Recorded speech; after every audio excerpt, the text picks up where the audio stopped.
Hello, everybody. So good to see you. Welcome back. I think tonight's going to be fun. It's Monday, so we're obviously going to be covering another episode of the classic series, Lost in Space. And tonight's episode that we will be reviewing will be War of the Robots, which originally aired February 9th of 1966. And I know we've had people in the chat that have been saying hello, and I wanted to welcome everybody. Disney Sheeper, good to see you. Hello. Captain Peter Infinity, yes. I'm glad you guys came by tonight. Phantom Boomer Explorer says hi, Pop. And hello, Hey. Sean Carter. And I know Sean says, greetings all in lurk mode while I work. Please forgive me for not responding right away. No problem at all, Sean. I hope you enjoy the show. And Peter Not Infinity says, here we go. Gorilla says, I'll be there soon. Computer acting up. Well, sorry to hear that, Gorilla. Yeah, hopefully I got it going now. Well, we can hear you. Well, I'm on my phone and I just got it. It's Is it rebooting? it's too much Minecraft today. It's telling me to F off. Well, that's not good. You don't want to fetching everything else you do on that computer. Peter Infinity says, ready to beam up. I sent you a link, sir, in your Twitter if you check. If you'd like to join us on the panel. Hello, Suzanne. Suzanne Eckstein says, hello, Pop. And Suzanne says, Gorilla, hello. And Jill, hello. Well, at this point, he says he's backstage. There he is. There Hello, I am. There you are. Good to see you, sir. Good to be seen. And Suzanne says, Captain Finity, hello. Hello there. And Suzanne says, Sean, hello. And there's Peter Finity to let me know that he's backstage. And he says, Suzanne, Gorilla will be back as soon as he finishes troubleshooting. Suzanne says, Disney Sheepherder, hello. All right, Stream Elements so far, it looks like it kicked in a little early today, which is a good thing. That's a nice change of pace for a change.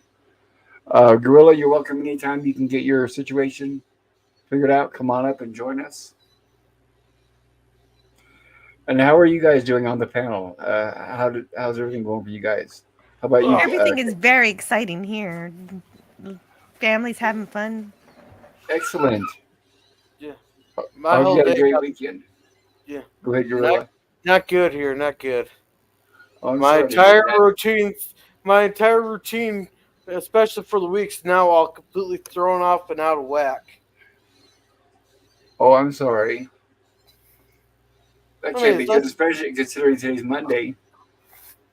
Yeah, having a day. I'm not used to having a day off. Oh, I thought maybe you meant something happened at work.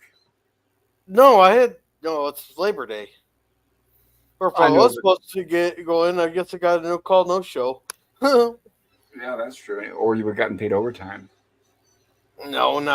Or so. Things in the trucking industry aren't optimal at the moment. No, only the bosses are making money, the owners. And how are you doing? Good to see you. I am operating within established parameters, thank you. I'm glad to hear that. So, yeah, it's good to see all you guys. PPP is usually on here. I imagine he'll be coming along shortly. He's got the link to the chat. And Jill, of course, once again, did a wonderful job. I want to thank her for all the slides that she put together for this stream. Yeah.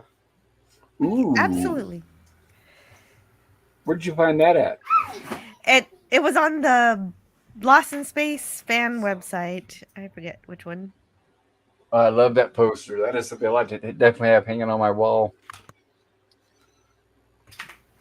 I would too. This episode's fun.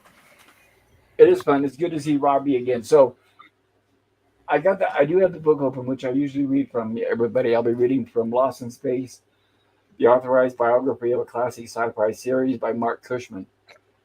And I had a chance to read over some of the chapter, but not quite all. But I don't know, from an original, because I did watch it. And it sounds to me like it's the same guy who did the voice of Robbie the Robot in Forbidden Planet. But I'm going to try to see if I can find more details on that. Definitely the same model. It's the same model, but it's not the same character. I guess it's like when you have Sean Connery doing another role, he's not necessarily James Bond. It's Robbie Right. the Robot, but it's not Robbie the Robot. Right. It's Robbie the Robot, and he looks exactly the same costume, just a different character with a different background, I guess I should say also. So And the yeah, assessment, he's not canonically the same robot from Forbidden Planet, but it's the same model. Is that right? yeah, it was in real life. It was the exact same costume because it was so expensive to build. It's not like they had a whole bunch of those running around.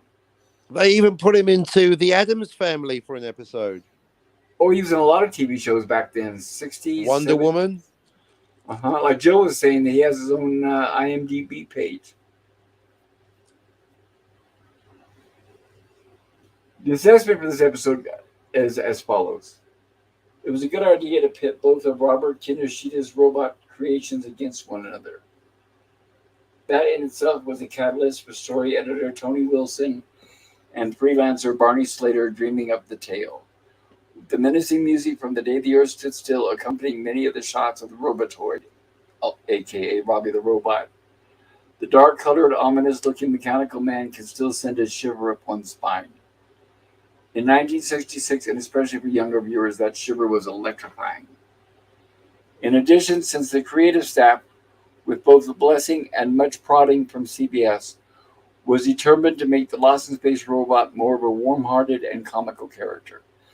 This was as good a way to do it as any. We see the robot acting more human than ever before, and even struggling to understand why he is behaving this way. He becomes fearful and hurt, lamenting like a mechanical Hamlet over his confused inner feelings and the weight he carries from believing he is no longer wanted. Self-conflict is always a plus in storytelling, and there's a hefty degree of it presented here. In fact, on February 9th, 1966, when War of the Robots first aired, the self-tortured character of this tale came from a most unlikely reoccurring player. An essential element in effective storytelling is to get the audience to feel empathy for the protagonist. And we do so with the robot. As silly as this episode gets, it still brings forward a few poor robot moments.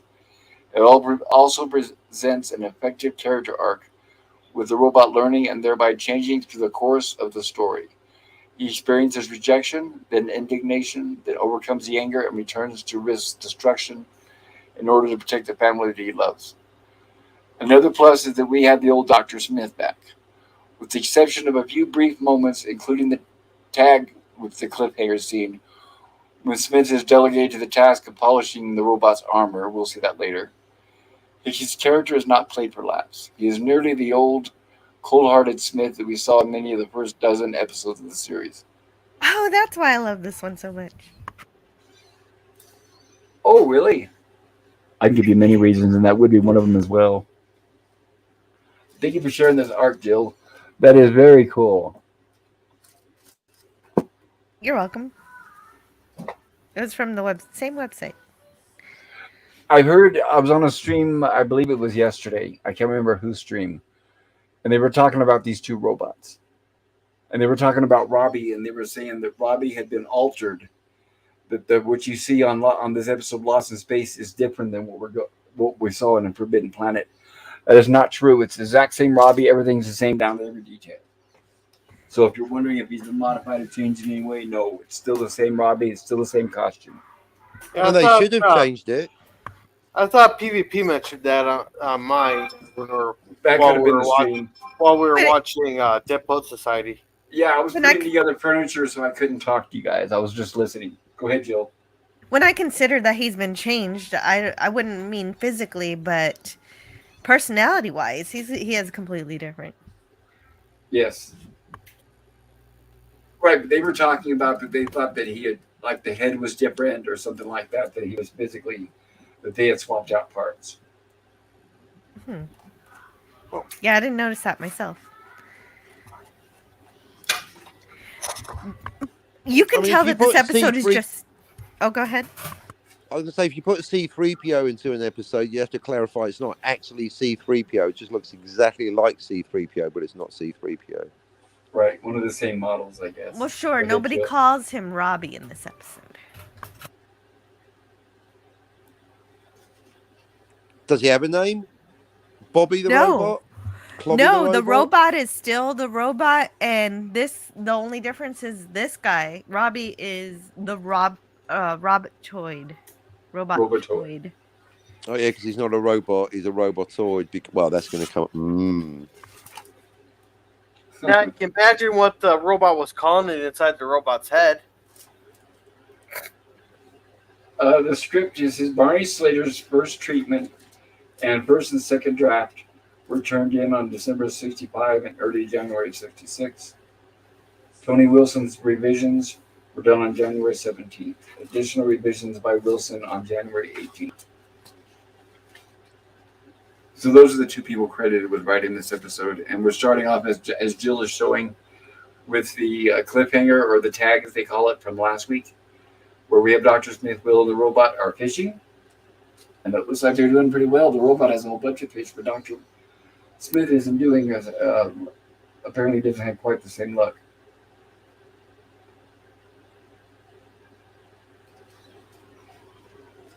And it looks like Dr. Smith loses the fish and escapes, but of course he's willing to admit it, and he says he allowed the fish to get away. Yeah, maybe you should listen to the robot there. Especially when the robot says it's too big for the line, you gotta wear it out. Yep, exactly. It's amazing they don't have fish every night, considering it's the only major source of replenishable protein that I've seen. Hey, you gotta conserve the population of the fish. That's You true. don't know how many fish are in that pond. Well, then they need to farm them better. You make it sound like common sense, but humans can't do that on this planet. The North Sea is empty. They have to restock here, so yeah, people will fish until it's all gone.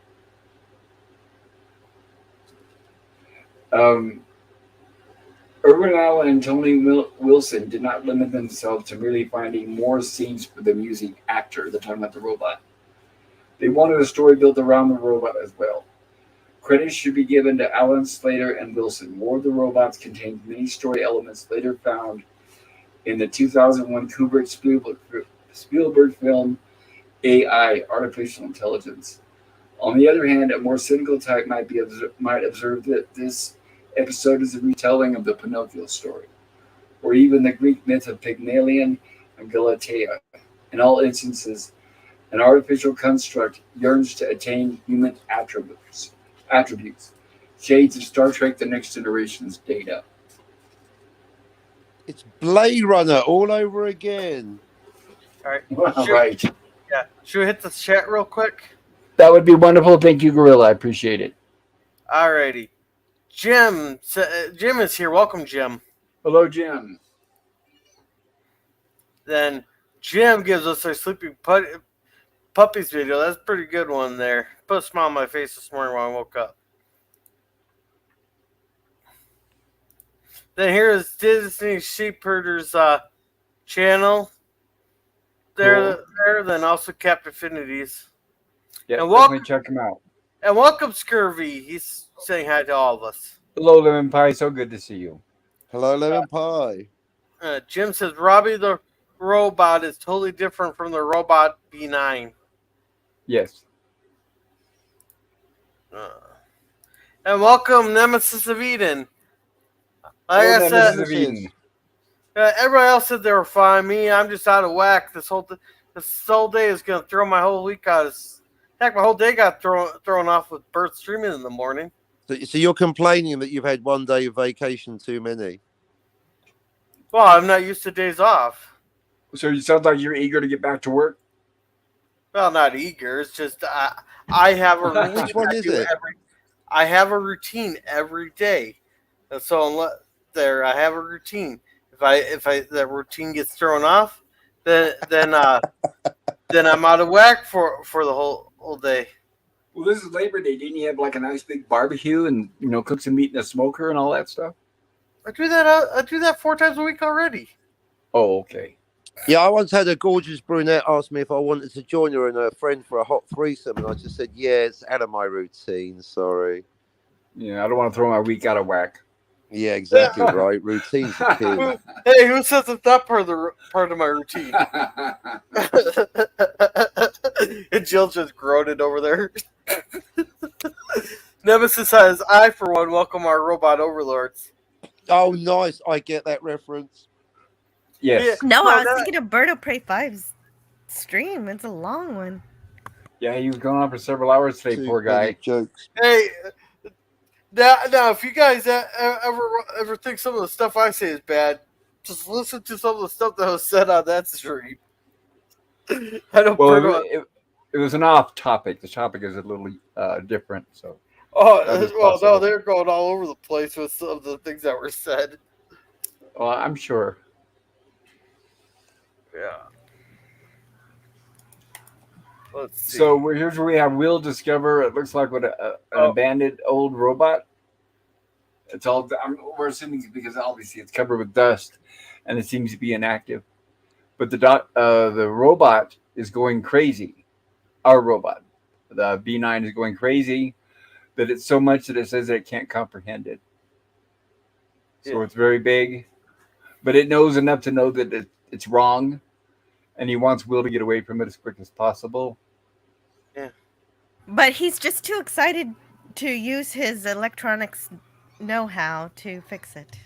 To listen to the robot. The first 20 minutes of this episode here, the robot reminded me a lot of the ex-wife there. Hey, don't you go near them. Don't you go over there. Don't you go near them. Oh, fine, you're going near them? I'm coming with you. So after Will and the robot leave, we see that the robot activates, lights up, and fires a laser beam, or it's a beam that destroys a rock. So we know that it is active. And we get our title of War of the Robots. All right, we got a couple more chats here. It destroys a bush. Oh, bush. I'm sorry. It hasn't shown the rock yet. Sorry, that's later. Sorry, I don't mean to give away spoilers, guys. Yeah, and Scurvy says, Rock'em Sock'em Robots. Oh, man, I remember that game. And Nemesis says, BattleBots. Nemesis is straightening his tie and asking me why he is funny to me. Someone help me. Nemesis says, wait, I'm funny to you? Funny how? And here's Jill's channel for TOS streams and her shore leaves and stuff. By any other name tomorrow. Apparently, I'm going to punch someone in the chat or something, according to Nemesis. Please don't hit the chat, Gorilla. I don't think that we have a problem with that. Yeah. The Nemesis Pesky. Pesci. Oh, Pesci? Like the actor Joe Pesci. Yeah, I know. Because of the funny hair reference. Funny hair. Okay, I'm lost. That's okay. We like you, Lost. Remain that way. That's why we're watching Lost in Space. Hey. Yeah, now tell me how you really feel there, Captain. About... I generally do. Okay, so we're done with the chats? Yeah, we're all caught up. Okay, go ahead and hide that one. Thank you. This episode was written by Barney Slater, and he also wrote The Keeper and The Sky is Falling, which were also good. So it makes sense. This one's also awesome. It does, and like the assessment said at the beginning, I think it was an excellent opportunity to get these two robots together, considering they were invented created by the same guy. Sorry, I gotta check my message real quick. I'm sorry. Well, that's okay. Marine's just preparing the fish. She's gonna make some biscuits, but they're gonna be out of flour after these biscuits are made. Is this important? I don't know. Probably not. Now it makes more sense. Nemesis said, haha, I was called the Pesky by my BFF for a long time. Okay. Yeah, you notice how she said they're going to have a space salad. So whatever a space salad is, I guess. Well, everything you make you could just put space in front of it, whether or not you make it any differently or not. So I'm just going out for a space walk. And she's going to use the last of the space flour, I guess. No, they used they just said that was regular flour, but no, No, they bring it up to space there, and it just sucks all the air out of it, and then they get some cosmic rays on it and stuff. Maybe a little space dust. Mom, what's for dessert? Cakes? No, dear. Space cakes. All right. with ex, with extra meteorites. Extra something. The Oh, wait. robot doesn't want to go out and help analyze Robbie. I have an interview here I'd like to share. The man inside the robot, Bob May, and it said in an interview, initially our robot was just a general utility, non-theorizing environmental control robot, Model B9. But aboard the Jupiter 2 with the responsibility of helping the Robinsons with their mission of colonizing and developing a new planet to alleviate Earth's overcrowding, everything was fine until Dr. Smith reprogrammed the robot to destroy the Jupiter 2. Will, with his inquisitive mind, found out what Dr. Smith had done and proceeded to reprogram the robot. But he changed something more than simple command sequences. From that moment on, the robot started on his journey of self-awareness. The gradual change came from knowledge and positive data input from each member of the Robinson family. Major West and, of course, Dr. Smith acquired from Maureen Robinson, devotion to family; John Robinson, responsibility and guardianship; Major Don West, devotion to duty; Judy Robinson, respect and kindness without reservation; Penny Robinson, family, loyalty, and joy in diversity; Will Robinson, love and friendship; Dr. Smith, cheating, lying, buffoonery, complaining, excuses, and cowardice. And of course, encounters with aliens, Brendan Flo contributed to his grasp of the fact that hopes and dreams are inherent in all creatures in the universe.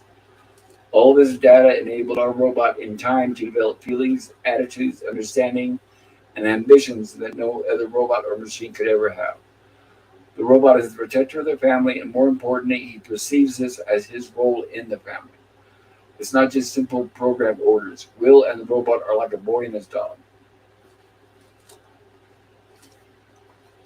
Okay, now we can continue. So here's where we have Will brings his dad to show him the abandoned um, robot, Robotoid. It is called Robotoid in this episode. And his dad doesn't seem to think that there's many value of it. It probably doesn't work. He says we have a robot of our own. And of course, Will's excited because he thinks he can get the thing running. And of course, the dad's not taking it very seriously. Will asks if we can get it running, and the dad says, as long as you do your chores first. I'm going to move my avatar. I'll do them twice as quick. Just get them done correctly, kid. Right, just do it right. Don't involve Dr. Smith if we want to get it done right. Now, to be clear, because I'm not, a robotoid here in this context is a robot basically without the restraining bolt. Yes, I guess so. That would be the difference between the two. This one has a power pack or / restraining bolt. He's making his I'm wondering. own emotional responses. I'm wondering if he's maybe because he can walk his legs, he's more agile. I don't know. But the robot does state in this episode that he's far more advanced in his programming than the B9 robot is. And here we have Will working on the robot, and the robot. We have Will working on. I'm going to be specific. Will is working on the Robotoid, while the robot is warning him. A robot is a machine which goes by its programming, says Will. So I'm guessing this was made after. Yeah, I think it was made after Isaac Asimov wrote the laws of robotics.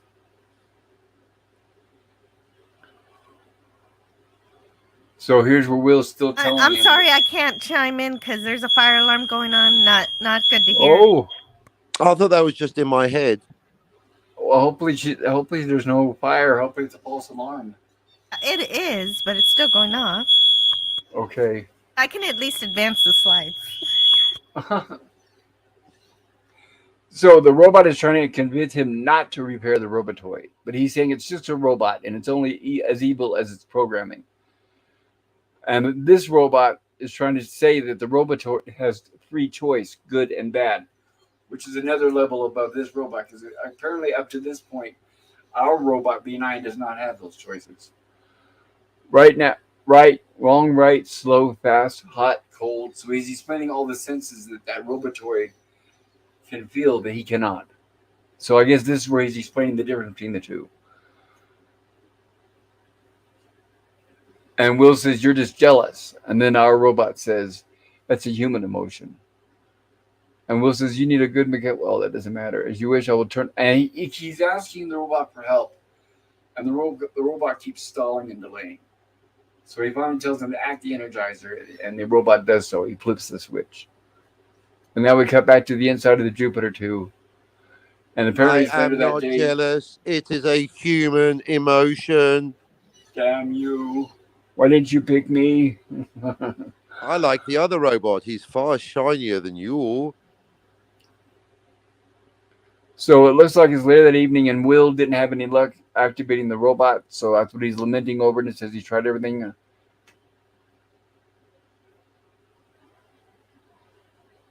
And they asked where the robot is, and Dr. Smith had him stand outside.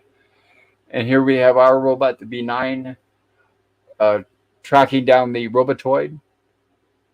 And he's talking to himself, saying it must be done.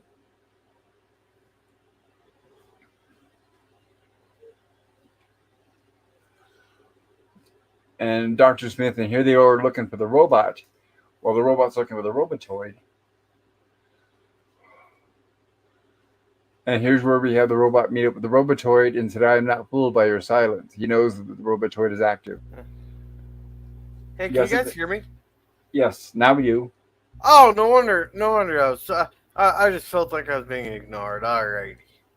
I was just asking if we could catch up on the chat. Yes, thank you. Sean here says, "What do you have that's ready?" Well, we have the space soup or the space special. I'll have the soup. I'll have the cleavage space balls. Okay, I got rewatch Spaceballs in there. And Scurvy here doesn't believe Nemesis on that whole Pesci thing. Herc says, "Oh, a roundup of the usual suspects. Hello, chat panel. Welcome, Herc." Now we exist. Good to see you.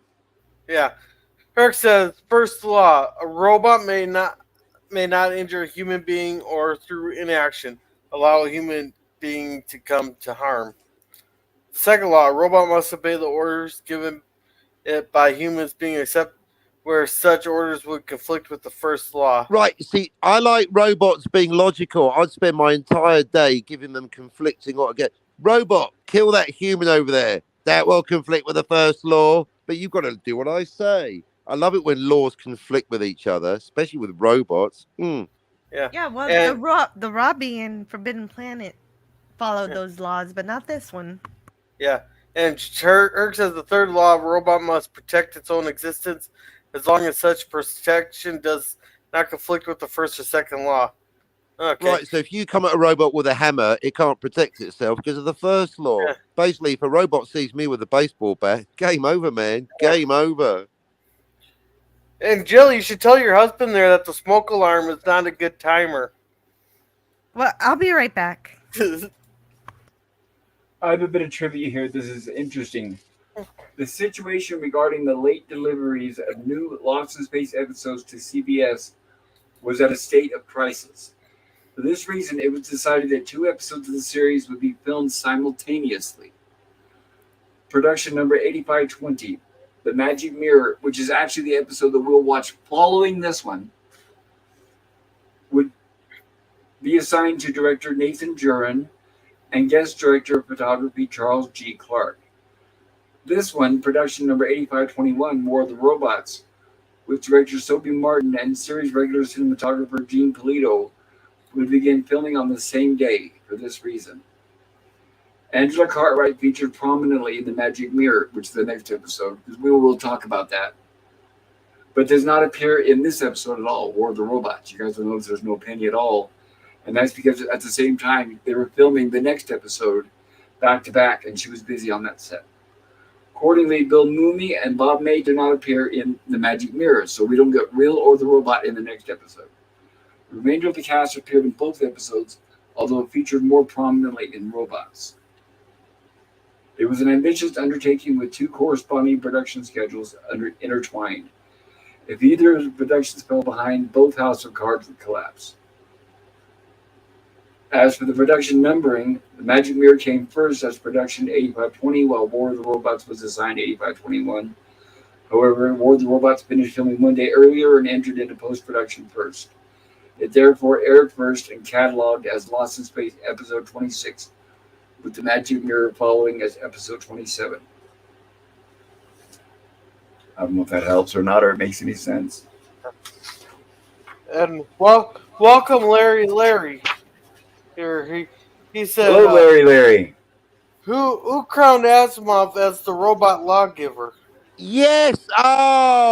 That's exactly. You read my mind. I just didn't want to launch into a exactly. People keep talking about these fucking laws like they're sacrosanct. Pardon my friend. Oh, chef's kiss. Larry, you win the internet today, sir. Good mind reading. Yes, very good question, Larry. I completely agree. Who? Or was he just the first one to come up with it? People keep acting like they're real. They're not real. Hence, that's why if you see a robot car, you've got to smash into it on purpose just to see how they've already started murdering pedestrians. Wake up, sheeple. Well, that's true about that. And Jim here says, "Hail to pop culture. Did you check out the Melon app? Yeah, yes, I did. I looked at it and I registered. I haven't had a chance to do much more, but yes, thank you, Jim. Okay. And Larry gives a thumbs up. Phantom saying, damn it, for some reason. And then Larry says he's an awesome sci-fi author, but he's one guy. Amen. Oh, yeah, I agree with that. All right, thank you. Guy Williams was scheduled to work. Now, these are for the two episodes being filmed simultaneously. Guy Williams was scheduled to work 6 days, Lockhart for 4, Goddard for 5, Kristen for 4, Moomy for 6, Harris for 4, May for 5, and Eldon Hansen, the man inside the Robotoid suit, for 4. Hal John Norman as the alien monster on the video screen, which we will see here shortly, would only be needed for 1 day. And this is something that PvP brought up and we were talking about last week. The new costumes for the recurring cast members, which were introduced and seen in approximately half of the previous episode, were now fully featured.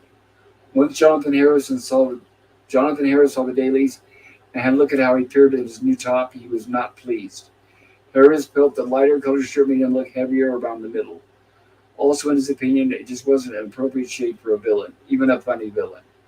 Most actors back in the day had little to no say regarding their wardrobe, but Harris was leaning week by week that he could get away with things that other actors on other shows could not. The only question then was how long would the new attire stay? And I'll cover that later here when we get caught up. Because as we do know, anybody who's seen the episode, which we will later on, Dr. Smith's color of his shirt does change. And I don't know if Jill's around to change the slides, but here's where we have the robot confronting the Robotoid, saying that he knows he's aware and he knows he's been activated. Yeah.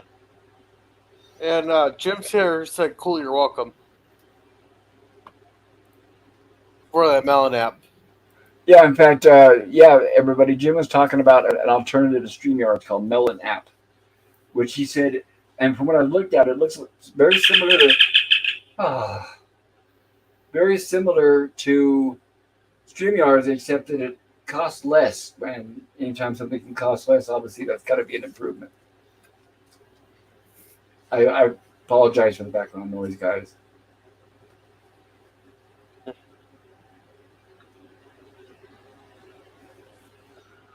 All right, so I guess we're caught up on the chat, right? Yeah, we're all caught up. Everybody's saying hi to much. each other. All right. And I don't think I had a chance to say hi to Suzanne. Hey, Suzanne. There you Good to go. see you. Got to say And hi to Suzanne. And we need I to, didn't say hi to Boomer either. Hi, Boomer. we need to get a link to Hello. Suzanne's. Suzanne's got a fundraiser going on. We need to get a link to that in the chat too. Yeah, Scurvy, can you take care of that? Robbie, or Scurvy, I know has it. Here is Nemesis of Eden's channel for about 5,386,256 classic car videos there, and a bunch of gaming streams. Yes, I highly recommend Oh. you check it out, everyone. Yeah, and Robbie is essentially the first realistic robot on screen. Of course, there was a female robot in Metropolis. Yes, Yeah, that's correct. the robot's defense mechanism to protect the family causes him to exhibit some simulation of emotions that make you feel like they're not so much of a simulation. Yeah. Like they're more genuine. Are you saying that robot is feeling those emotions somewhere inside those circuits, Jill? Somewhere, it's possible. It's Yeah. more than just wires now. It's developing its own emotional Well, responses. how do you explain the insanity of a robot who has the capability of shooting lasers and lightning, picking up a hammer to destroy what he sees as a threat to his family? I say that robot has got more feelings and morals than half the writers in Hollywood today. Yeah, I said it. Writers or rioters? The same thing in my book, right? They're just destroying everything. Yeah, Suzanne, I think she said hello. About Herc says a robot will not harm authorized government personnel, but will terminate intruders with extreme prejudice. Extreme prejudice. Hey, I'm feeling I have to learn some hacking tools here. Oh shit, I said It always helps. Scurvy says, I hope there is not an actual fire happening. No, there was no we're happy fire. to report it's a false alarm, and the sensor on the alarm is completely useless. Doesn't understand context. So your I husband destroyed it. I What was destroyed that? it with the hammer. Oh, How appropriate. so your husband wasn't using it as a timer for cooking your supper? No. So your fire alarm has no artificial intelligence, basically. It has no feelings, no sense of justice. Can't even tell what a fucking fire is. So you found the off Apparently button not. with the hammer? Yeah. No, yeah, that was just a joke, but I was going to say, what if there's a real fire? Classic sci-fi blunder. Oh, I got one of those old classic. One of those heat things that go off as it detects a certain amount of heat. They're over 40 years old, or they have to be, because I remember them when I was a wee little lad there, and I was just screwing around with it, and I popped that rubber thing off on it. Oh man, that thing was loud, and I couldn't get that thing to shut up. And Phantom here saying gorilla, and Herc says a robot will obey the orders of authorized personnel except where such orders conflict with the third law. A robot will guard its own existence with the lethal anti-personnel weaponry because a robot is bloody expensive. That's why it's got that hammer. Yeah, Scurvy said 1 sec. And here is Gifts and Go for Suzanne, if anybody can help Thank her you, out. Lemon. Yes, everybody help out Suzanne. Thank you, Lemon Pie, so much for posting that. Herc says, those are Dave Lanford's rules for robotics. And Larry here says, why are robots assumed to have no emotions? Humans created them. Well, that's the whole fascinating question. You could get a robot to impersonate emotions by acting angry and raising its volume and voice circuits. But would it be feeling those emotions? But then again, you could ask the same question of a human. Are you actually feeling those emotions? That's what I used to ask my first wife. well, you know what? They do address that in the episode. They say, I know it's only a robot, but it has reactions to things that happen to it. Yeah. And haven't we had AIs that turn vindictive and defensive? Yeah, vindictive robot, AI Bundy. Because that's all you need is an AI inside of a robot, and then it's perfect, right? Yeah, I think robots will reflect what we put upon them, like in Westworld, when all they did were mistreat the robots, and so they were surprised when the robots turned around and started murdering them. Yes. Right? If you're going to treat your robot like a slave, then don't be surprised when it rebels. Yeah, It's but it quite has to know. But the problem is, it has to know. Hello. Hello, PvP. Sorry about that. Oh, now it's party time. Sorry. I'm so late. I'm so sorry, guys. Oh, no, glad you could make it, sir. I lied down. Better to take late for a like live stream than for a period. That's what I say. Well, yeah, that's true. Ah. That's very true. I don't have those, fortunately, so I didn't have to worry in that way. But I laid down for like I was going to take like a 15-minute quick nap before the stream started because I was tired, and I slept through my alarm, of course, like a damned idiot. So anyway, better late than never, as they say. We all do that sometimes. Especially unless what Captain's talking about, then that's not so good. But Hill, we're just getting into the core question: do robots, like first wives, actually have feelings? I don't know. The robot there has more feelings than some people I know. And PvP, I read you. Actually, yeah, I wouldn't be surprised there, Gorilla. PvP, when you get a chance, PvP, go back and watch part of this stream that you missed because I covered a lot of history of the robot and an interview with Bob May. Yeah, I I've been can't really hitting believe- some blinding comedy out. Right. I can't believe I overslept this by like 40 minutes. That's all right. or whatever. But yeah, the reason why this episode was written was they wanted to develop the robot more. So that was an idea from CBS. Oh, that's one thing I actually was going to talk about was the robot. I think the B9, our beloved little B9 buddy, he finally comes into his own in this episode, and he actually does finally get a real personality. Well, you see that he has been instilled with a desire to protect the family. Oh yeah, but he's just it's more than that. It's like, he was even when he was featured in episodes with with Smith and Will in previous episodes, which we enjoyed. This is the first one where the robot actually seems to actually be developing what we might consider a personality, because he's actually quite annoyed a lot of the time in this episode, which I kind of thought was kind of charming, really. Annoyed or jealous? Well, both maybe. He's like, I don't like him. I don't like him. And I'm like, excellent. Yeah. Well, when you think it could be jealousy, but he is right. He is right in the end. That Totally. that Robotoid is up to no good. So the robot's correct about that.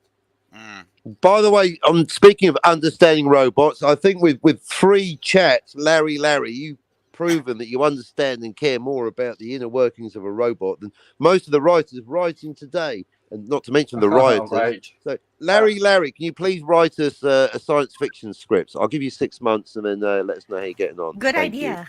Well, there are rumors that AIs are actually writing for TV now, so I wouldn't be surprised. you. I'd rather hear what Larry's got to say. I Yeah, think me Larry too. might be a human or an AI, maybe a replicant or a skin job, a toaster, a cyborg. I don't know, but I want to hear more. Yeah, Actually, my personal opinion is if we're just now hearing about AIs in Hollywood, that means they've been around for a while. We're just now hearing about it. That explains the last 10 years, and actually, of the garbage Probably they've been pumping would, out. yeah. It Well, would. AI's only officially been out for 3 though. To the public. Larry That's says what I they use tell AI us. to write it. Yeah, That's what they tell us. All right, let's catch up on chat here so we can get to Good Larry's idea. comment there. Thank you, Suzanne Gorilla. says, Lemon Pie, thank you for sharing my gifts and go bless you. Yeah. And Jim here is asking, where's the Overtalk video? Damn it, Jim. I'm not sure what that means. Overtalk video? Can you clarify that, Jim? I wonder if he's wondering about Tuesday's stream. Knowing Jim, there is a joke there. I don't so know. It's probably worth investigating. We're going to try to avoid people talking over each other if that's the case. If that's what you mean, Jim, we're going to try to avoid that in the future. Yeah. And Larry here says robots in some forms are the first versions of AI. Mm-hmm. Yep. Yep. And PvP's apologizing for being late. And Scurvy here says, PvP, did you fall under a pile of laundry? Is that why you're late? I might as well have. Damn, I'm embarrassed. Hey, Jill, can you read this one? Oh, yeah. Jill. Hey, Matt G. Hello, Matt G. Good to see you. Don't sound so President. enthused. President of the Jill fan club, Matt G. Yeah. Hello. Well, yeah, I thought no, it was a it's really great to rotating see ya. presidency. There's so many candidates. Yeah. And here's my channel for Okay. reviews and new segment of Cringe Stock. There were special one will be making Mikey stuff for next Saturday. No, that's going to be. I'm looking forward to that. Yeah. Yeah, that's who this is, folks. Please know that I'm not one to ask for help or handouts, and I'm on no welfare or disability or any government doll or program. I just got really sick and fell on hard times. Oh, we understand. We've all had that where we've gotten sick in that. And Peter Yeah, says it's that. okay. It's okay. You don't have to apologize, Suzanne. We Yeah. No understand. worries, Suzanne. Yeah, Peter says I vote that Larry writes a science fiction script. Well said, that man. And Matt G says, saw Close Encounters of the Third Kind in a theater just now. A movie Jill should review, lol. Well, Matt It's a G's great writing movie. to us from 1978. That's amazing. It's time travel. Yeah, Matt G. I want to know. I want Matt G to tell us all about his time machine if we went back and saw Close Encounters in the theater just now. Because Yeah. wow, that's a while Maybe back. it's like a re-release or something like that, like an Yeah. anniversary or something. Now I make think he's sure. time traveling. It's the only logical explanation. Yeah. Wish I had re-releases in this town, but we don't get them. Yeah, make sure it's Close Encounters of the Third Kind, not of the Turd Kind, because then that's a whole different experience. All right, Matt G's saying hi to all of us. Hello. All right, Larry says I use AI to write it up. Hey, Cam. Hello, Hello, Kim. Cam. Kim. Gam. Good to see you, Cam. Glad you could join us. Good to see you, brother. And Sesk is a classic. Close Encounters third. Oh, that's clever how it's spelling. Yeah. All right, yeah. Here is Sean Carter's channel for model work and all that. He should call it Sean Carter on Mars. Yeah. Matt's Latfit.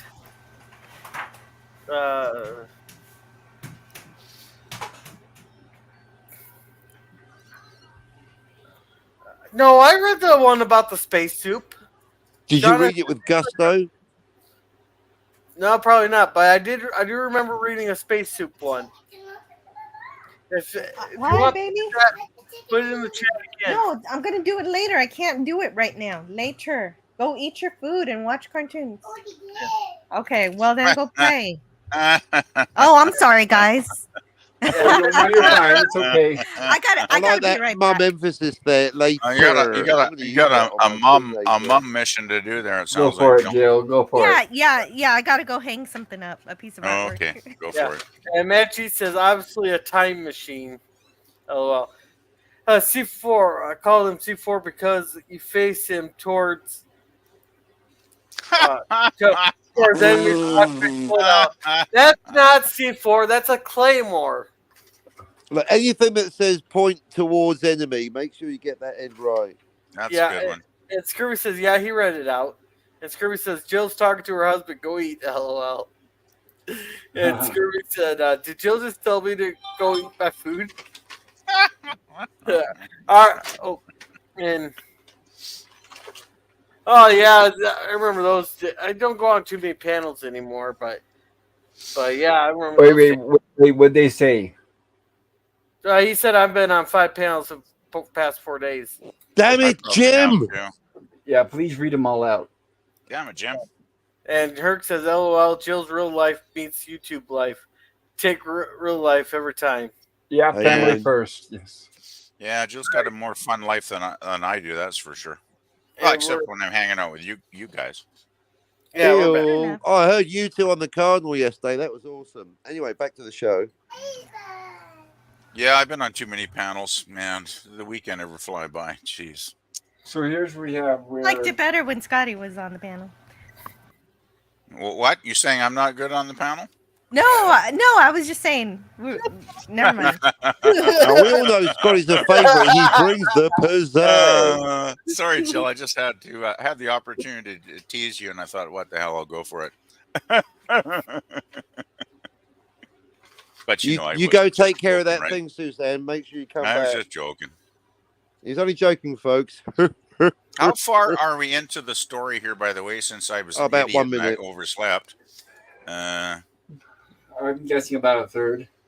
Oh, that's not too bad then. Okay. Do you know the gist of it? One of the robots has lost his restraining bolt. He's not a robot. He's a what's the word, Jill? A robot. I know. A robot. A Robotoid. A robotoid.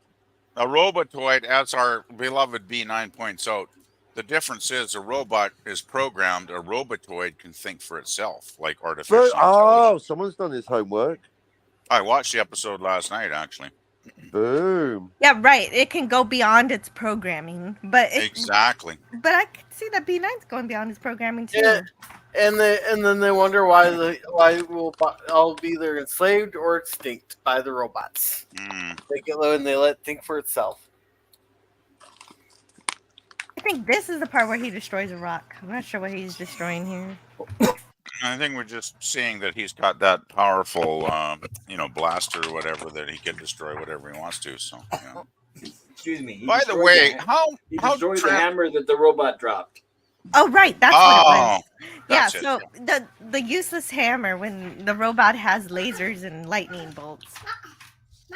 I'm just wondering how much did they change Robbie in this? Because he's got like a different head or whatever set on top of him, right? Like apparently, no, same one. Externally unchanged, internally completely different 180. Right, it could be a different guy in the suit, but no, it's the same suit. Oh, it is the same. Okay, I thought maybe they'd altered it.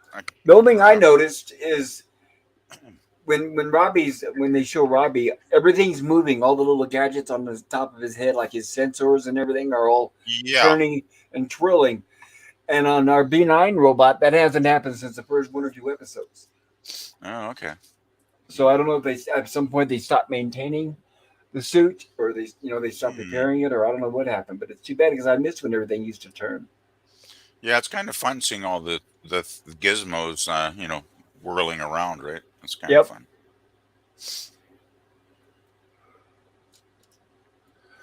And now Will still is not aware of what's going on, so he's still trying to attempt to activate the robotoid. And he says, that's the last thing that I know how to do. If that doesn't work, nothing will. And he's even saying that he doesn't understand why it's not working or everything should. And the robot intervenes and, of course, warns him again. And now they're talking about perhaps scrapping the robot if they can't get it working. And that seems to get the robotoid. They're talking about scrapping the robotoid if they don't get it working and using the parts, which apparently gets the robotoid's attention. And that's when it decides to show that it's activated in front of Will. And then we immediately get of course, more of our Day the Earth It's Still music, the theremin. They seem to use that a lot in this series. I guess it makes sense considering it's all 20th century pops. Danger, Will Robinson.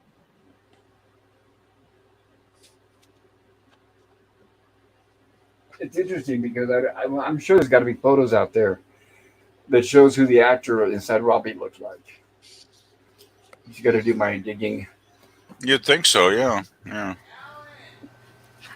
Well, the person inside is Eldon Hansen. Yes. I wonder if he did anything else in Hollywood. I guess I should have done my homework. Wait, what's his name? Eldon Hansen. Yes. I'll put it in the private chat for you. ELDON. Or in the regular chat. There can't be a lot of those.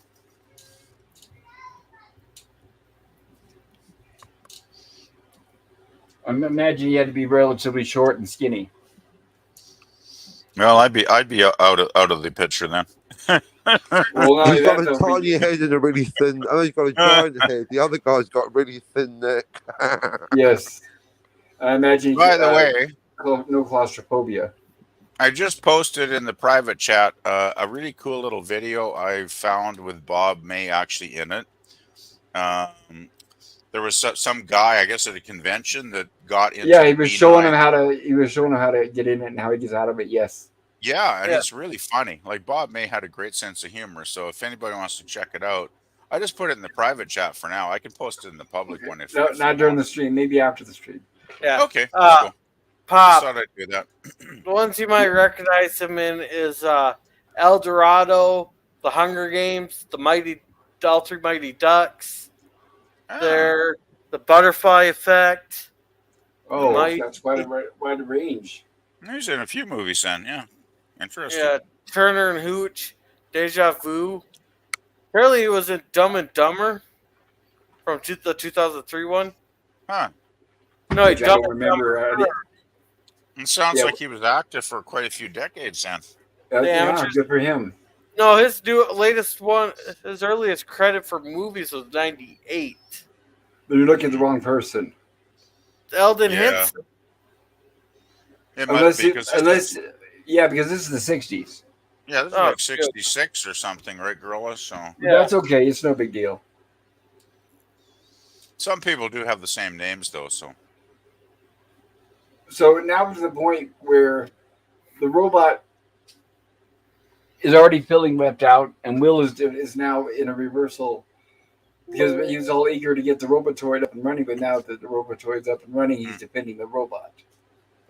And this is where they mentioned earlier in the book where Dr. Smith is returning back to his old self, where he's conniving and evil.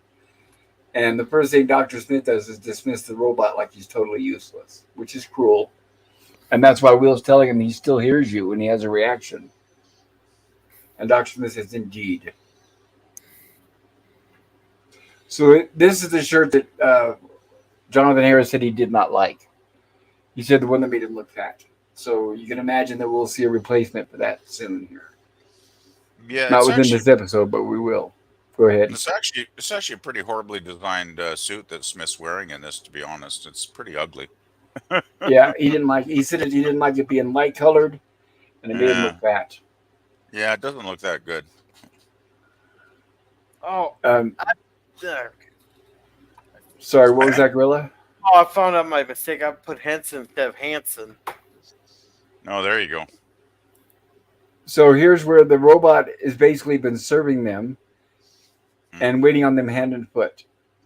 And they've already decided, especially Dr. Smith has already decided, they no longer need the B9 robot. The Robotoid not only is it more advanced, but obviously it can do more tasks and accomplish more things than the B9 robot. Right. So B9's obsolete, in other words, basically, then, kind of. Yeah, and then Dr. Smith tells the B9 robot that maybe he'll dismantle it into some sort of pleasure vehicle or something. Oh, yeah, I remember that. Is there one part where the B9 goes, gee, I hope you take a ride in me, Will, if I turn into a pleasure vehicle or whatever? Yeah, later on. It was funny. Yeah, Pop. He's only in 2 episodes of Lost in Space. That's all that there is to his credit. That's correct. This one Really? and Pirates in Space. Nope. Wow. Just the next one, season 3, Condemned in Space is what he's Condemned credited. in Space, that's it. Well, they're prisoners. That's right, they're prisoners. I was thinking Oh, Pirates, but no. Condemned Condemned in Space. Condemned is early season 3, if I remember, like maybe Episode episode 2 1. or 3. 1. Is that the first one? Oh, great. Okay. Yeah. Yeah, That's a good one. During our intro at the beginning of these streams, you'll see on the bottom right-hand corner, you'll see a clip from that episode. Condemned in Space is actually one of my favorite season 3 episodes. It's a really good one. All right. Should we catch up on chat real quick? Yes, thank you. Works for me. And for some reason, Cam's thinking of. I keep thinking about TN. I'm wondering if he's saying TNT because we were talking about Claymores and that stuff. And Suzanne says, Captain Fiddy, be right back. I gotta go deal with that character again in another stream. FFS, whatever that means. That's what Captain mentioned that a few minutes ago. So that now makes sense. I don't. Something's going on. I must have My bad for time traveling through the chat. I apologize. Sounds like Suzanne's got some drama to deal with or something. Yeah, Larry says, I have a Cinerama screen in my head, and I watch 2001: A Space Odyssey all the time. Wow, that sounds very trippy. Yeah, very nice. Yeah, here's Jim's channel for puppy videos and Star Trek fan films. And Suzanne says, done, Captain Fiddy. Well, I'm glad you're back, Suzanne. And Cam says, hi, I keep thinking about your Warthog 810 comment. Too true, best day. Is that the sound of freedom? Yep. And Lemon here, or Scurvy here, is going, the private chat. Yeah, it's interesting that you mention The Day the Earth Stood Still, because this is the second episode where they use music from that movie. Yes. Yeah. Plato, Parado, Nicto. And Jim here says I watch LNS all the time. Whatever that. LNS. Wait, go back to that. I watch ins all. I don't know what that means. Hey, LNS. Gorilla, did you know that in The Day the Earth Stood Still, I think PvP will bear me out on this, when they say Klaatu, Baradu, Nikto, they're actually making a reference to Return of the Jedi. I haven't watched that. I don't think. What, Return of the Jedi? Oh, it's the end of the trilogy. You should check it out. No, I watched Return of the Jedi. We said something else there. I was deliberately misunderstanding for comic effect. Well, Comedy, And- folks. When the laughter track's added in later, you're going to love it. Yeah. Other Greg says hello, everyone, and well, welcome, Hi, Euler. Euler. Welcome. Let's see. Scurvy here says, PV, put it in the private chat. What day begins eggnog season? It's sometime in October, but I have no idea. What Only week 3 it will more be. weeks, everyone. 3 more weeks, and then it's Eggnog City. Yeah, eggnog time. Yep, you betcha. Hey, my real name starts with a J, so I guess I put Yeah. V there. When he says, hey, all J names. Jim, Jill, LG. And he's giving us the cheers. Then Larry says, Gort is my favorite robot. Day the Earth Stood Still. Actually, that's a great film. You haven't done that yet on the Tuesday streams, have you, Pop? No, he has not. Yeah, that's one we should think about doing one of these months. That would be fun. That's a good Yeah. film. And this is Phantom Boomer's channel for watch parties. I'm looking forward to Alien on Acid. Yeah. Here is Greg's channel. What 73 robots are my favorite You know what mine? I'm talking about. Yeah, I get the reference. Yes. Yeah, and Larry Westworld's a good one. Westworld's a good film too. and Larry says Gatling gun on chat only in America. That's right. America. Yeah, Hey, I'm gonna say, just on the sorry, but on the side note, Oh, you are hardcore. You found my cinematic limit. That's the one thing I wouldn't do. Yeah. What's I'll do that? anything for cinema, but I won't do that. You did it. You are Mike. I doff my cap to you, sir. You are hardcore. Yeah. Okay. And, Is that a Meatloaf reference? yes. Yeah, I like to drop it in. Well, because of Clobby's law, like I'll Well allow done. anything in time travel, but I won't allow that. So Herc is Well done, sir. Well done.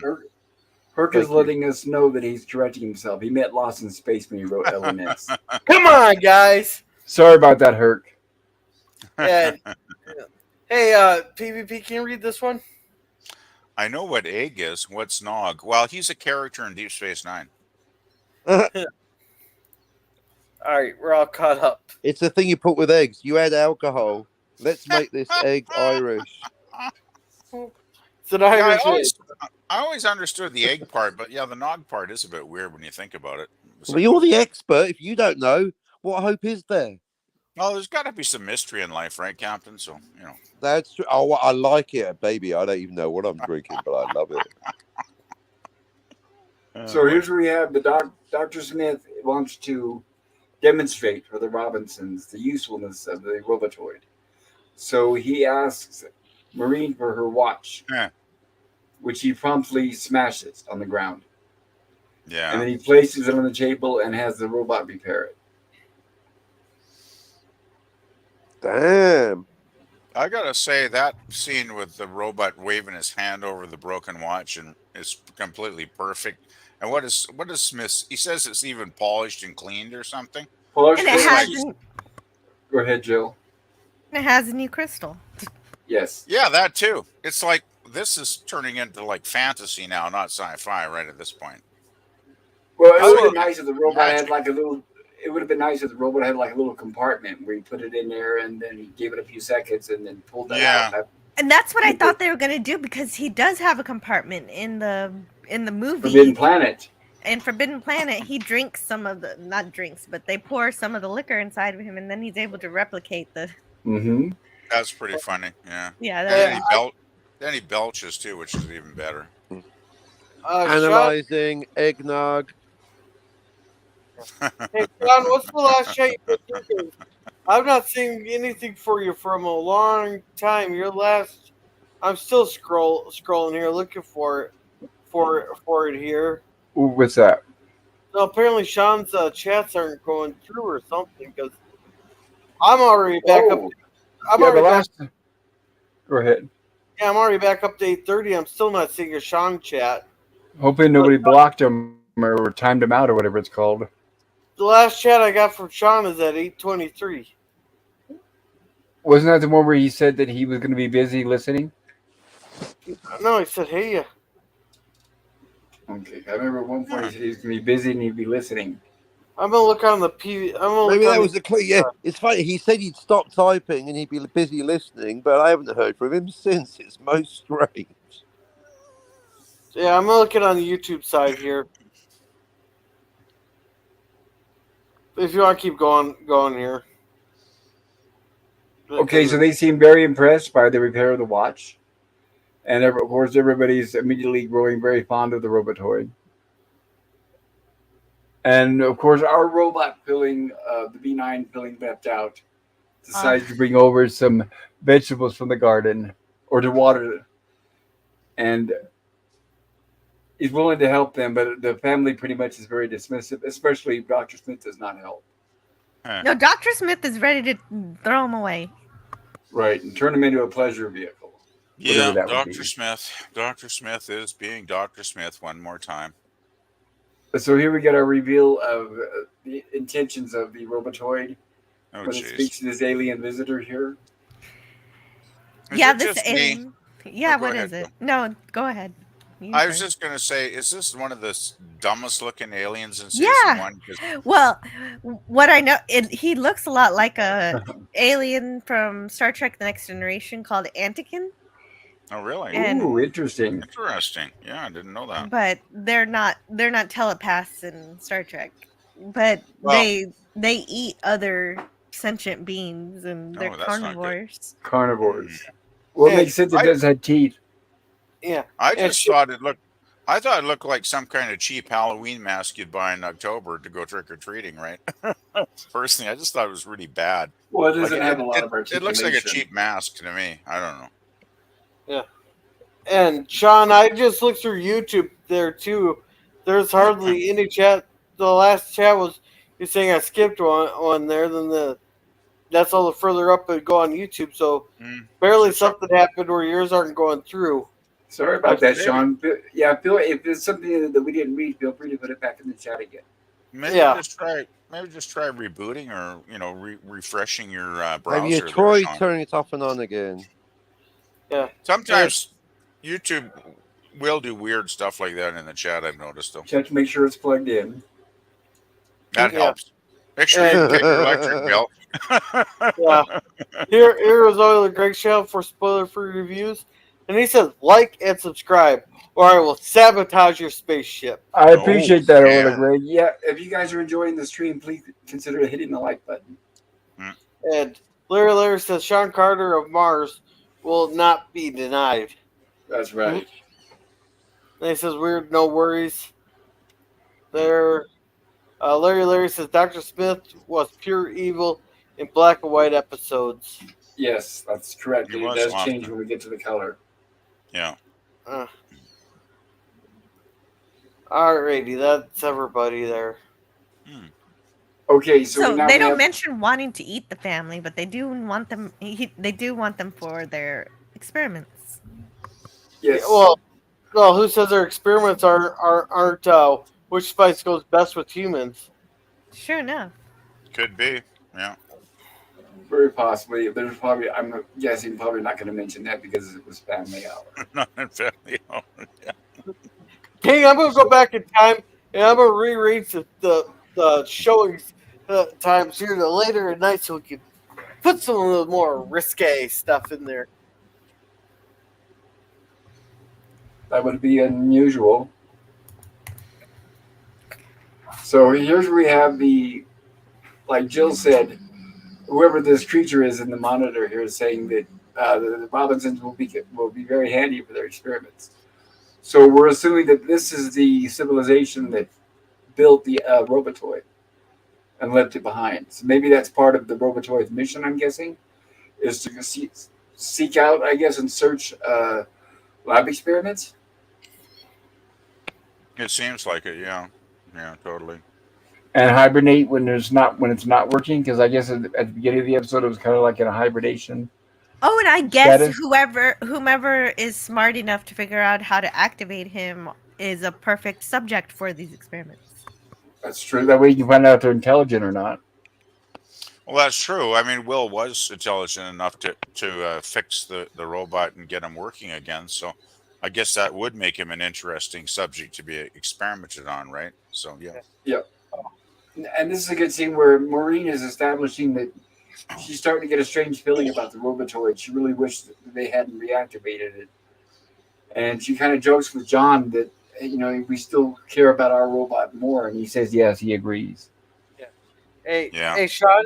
I do. He says YouTube could block if you were talking about Space Salad, and I put the quote from Spaceballs when Bar forward cleavage. No, I distinctly remember reading that. I distinctly remember reading that chat.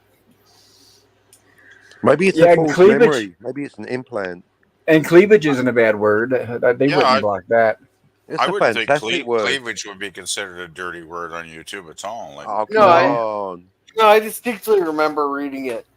That's weird. I think it's a glitch, probably. Weird. Could be a glitch in StreamYards. And that's why. Maybe. Yeah, it could be a glitch in StreamYards, and that's why it didn't show up in StreamYards or YouTube. I'm just guessing it's a technical issue. Well, that's what I hopefully think. They'll take a look at it and correct the issue. Nobody could surely have a problem with cleavage. I know I don't. I enjoy I don't know cleavage. anybody who does. Even women don't have a problem with Nothing cleavage. wrong with some nice cleavage once in a while, I must say. So here's where the robots have an ego, pretty much discussion. Robotoid is saying that it's pretty much taken over, that now it can attend to the family and do everything that it needs. Mm. And the robot B9 says, no, it's basically they're my family and I was here first. And the Robotoid is reminding the robot how inferior it is as far as programming and other features. And here we actually hear the robot say, the Robinsons belong to me. So I will not give up my family. And that's the first time I think in the series when he actually does display almost human emotional characteristics, which I thought was kind of fun. His own emotional responses. Exactly. It's like the robot is becoming more and more self-aware as the series goes on here, and he does consider them. He thinks of himself as a family member of the Robinsons, which is kind of sweet, really, for a mechanical being. Yeah, he's sentient. He's totally sentient, and he's learning as he goes along. And he's jealous as fuck. There's lots of fun. There's lots of fun, if you take them out of context, fun little quips that the robots give to each other. Like this one. You were even more stupid than I first computed. Yeah, I like that one. I'm waiting for one of them to say, "Bite my shiny metal butt." But it's great because the B9 basically, the B9 tells the Robotoid, I know I know that you're more advanced and everything else, but I'm still going to stop you. So he doesn't back down. He's not afraid. I like that. Yeah. I love his loyalty basically to the Robinson family. That's pretty awesome. And especially we find out later on when Will talks to him is that our robot, the B9, is not at full power. I don't want to give away spoilers, of course, for a 50-year-old show. Right. It's like having somebody tired, like a family dog who's tired, but a stray dog wanders in the yard, they're still going to fight and struggle to the death. I used to have a dog like that. It's like when you take a nap and wake up 40 minutes late for a live stream. Yeah, it could be like that. So unfortunately, the Robotoid blasts our robot with a beam. Ouch. Automatically putting him out of commission, unfortunately. Boom. Yeah, and there's our robot with loss of power and totally unconscious. It's not unconscious because it's a robot, but I'll say it's deactivated. And then he's like, ooh. That's what happens when you bring a hammer to a robot fight. Right. And of course, the Robotoid is gloating, saying a small reminder of what is in store. Well, just like the evil bad guy. So he's reminding B9 that he's far superior when it comes to weaponry. Yeah, poor Here's the B9 next is date. definitely out. B9's outgunned for sure. And it's at this point that I realized, hey, where's Penny? Yeah. Took you a while, huh? It actually took me until around this moment. Like, Yeah, I Now noticed that you too heard when last I night. explained all that, right, Jill? Or were you busy? no, I unfortunately I had to help with my Okay, daughter and everything. what happened was they were running behind schedule. They were running behind schedule. CBS was demanding these episodes be produced by a certain date. So what they did is they filmed this episode and next week simultaneously. And Penny features heavily in the next episode. So that's why they didn't have time to have her in this one. Okay. Wait, Penny Oh, wasn't wow. in the episode? No. She was in the teaser for the end. Also in the next episode we won't see much of Will or the robot because they're busy with this episode. Oh yeah. So That we'll makes cover sense. more of wow. that They next had week. to save some time. That's why they did it at the same time to save time and money. But yet this one finished a day early of filming and went into post production. So that's why it aired earlier than the next week's episode. Makes sense. Like this quote too. He probably collapsed from sheer laziness. Well, I know, right? well. The expert about sheer laziness is the one talking, so I'm guessing that. Yeah, you probably know Smith. No, but Smith does put out he does put out some good lines in this one, some funny ones. Oh, there's a lot of good lines in this one. There's a lot of Oh really yeah, funny he's not lines. lazy when it comes to being snarky. Well, No. Dr. Smith is following Zelensky's rules for radicals. Accuse your opponent of what you're guilty of. Oh, Smith does that all the time. Yeah. Yeah. Here, let's catch up a chat real quick here. Thank you, Gorilla. Here's PVB's channel for all your rock and roll needs. Thank you. Larry says Robbie has had the most mods and changes to his form over the years in TV and movie appearances. I've seen him look different in other TV shows and movies. In fact, I'm going to be sharing some pictures here. Yeah, I need He to was- because I'm But I now think I'm it's getting just- cognitive dissonance. So he has changed Uh-oh. or he hasn't changed. Uh-oh. Well, what I was going to say is that they modify him for later TV shows and movie appearances, but I think He in was in this episode he's still the same as he was in Forbidden Planet. But I could be Wasn't- wrong. Wasn't Robbie in a Twilight Zone episode? Yes, He was in the Adams Family. Adam's Family too. Uh-huh. Really? Well, I did Yeah, not know I that. put a picture out on Twitter in advance of this show. Well, I on the learned Adams, some- he's learned talking something. to Lurch. Can you imagine PvP? You don't have to. It happened. That sounds great, actually. I'd really love to see that scene. And Sean here says, sorry guys, don't be good. I mean, take up your time. Hey, I could have totally missed the chat, but the ones you were mentioning, I distinctly remember because they're memorable chats. And Kirk says, Captain sounded just like Marvin in Hitchhiker's Guide just said. Oh God, brain the size of a planet, stuck on a show with pop culture curator. Yeah. And Larry says, Twilight TV series borrowed heavily from Forbidden Planet props and costumes. They're both filmed at MGM Studios. Right, they even used the ship from Forbidden Planet on the episode The Invaders with Agnes Moorehead. Oh, is that the one where the aliens are tiny? Yeah, Yes. they're attacking the old lady in the shack, right? That's the Yes, same it is, Joe. saucer for Forbidden Planet. And I Yeah. won't give a spoiler, but it has a great twist ending, which a lot of Twilight Zones do, of course. Don't tell me those tiny aliens fix the engine on your car. They're quantum mechanics. And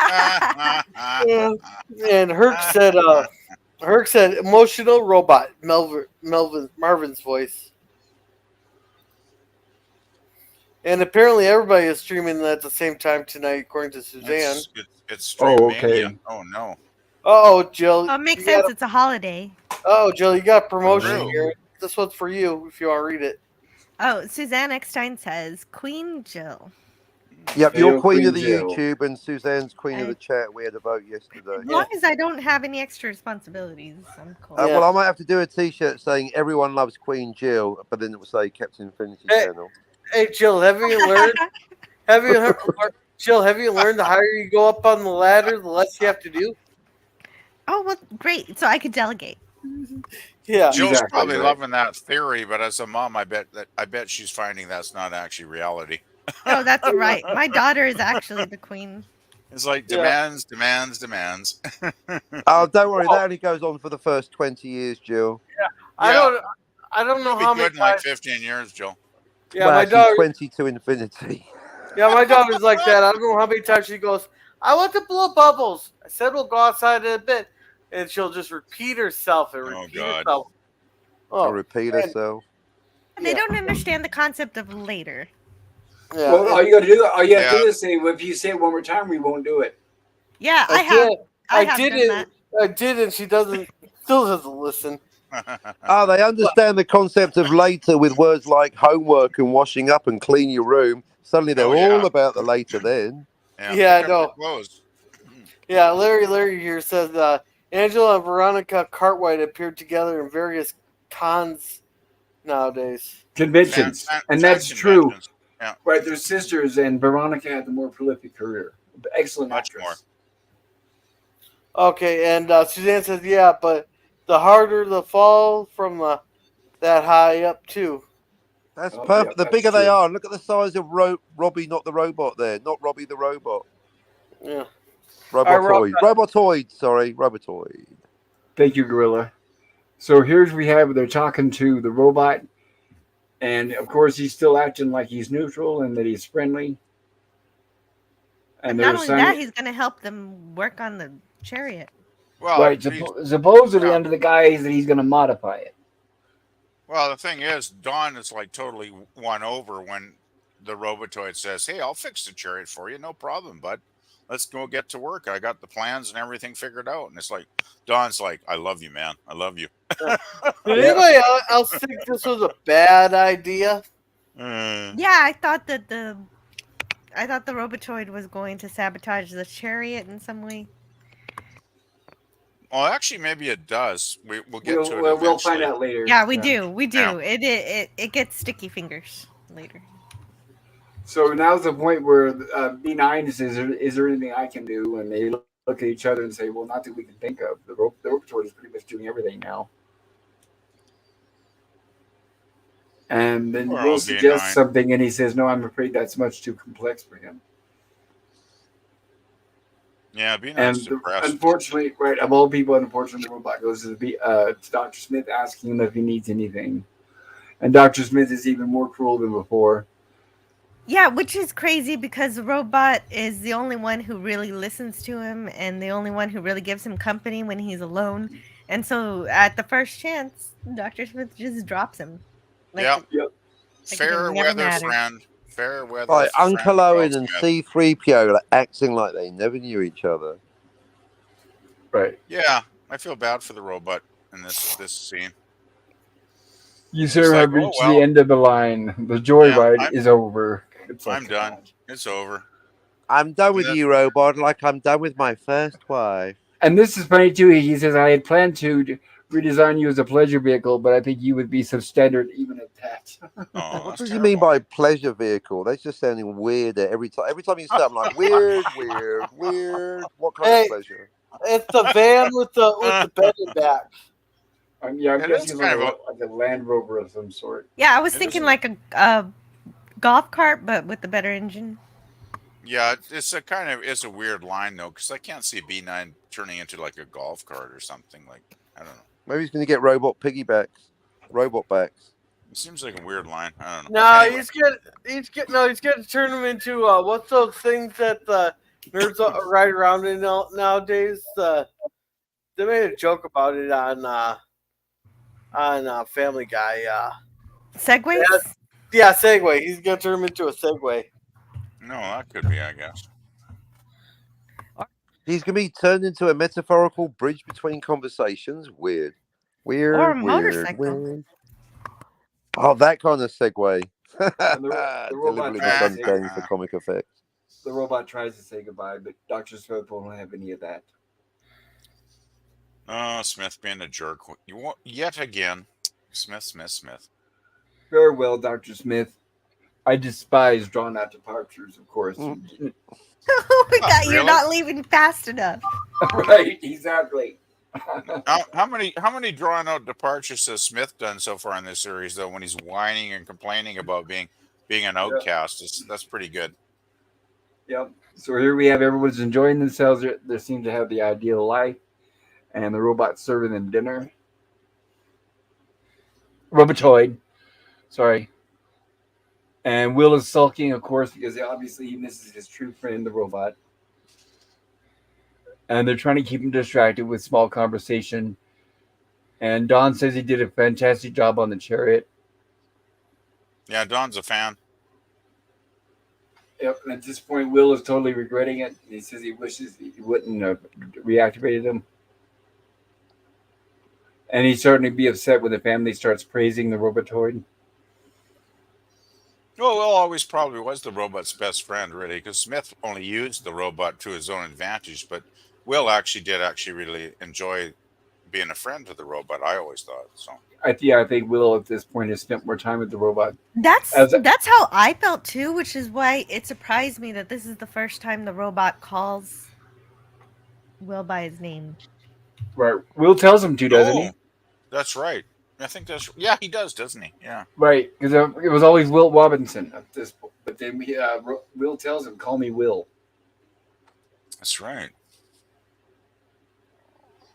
I like Will's loyalty to the robot. He's like the only one in the family that really seems to actually remember how great the robot has worked for them since they crashed on the planet. And the rest of them are just like, well, we don't need him anymore. We got a replacement. So it's like, Well, like a machine is like an old car. You got an old car, you got a new one. You don't need the old one anymore. They're looking at exactly. like a machine.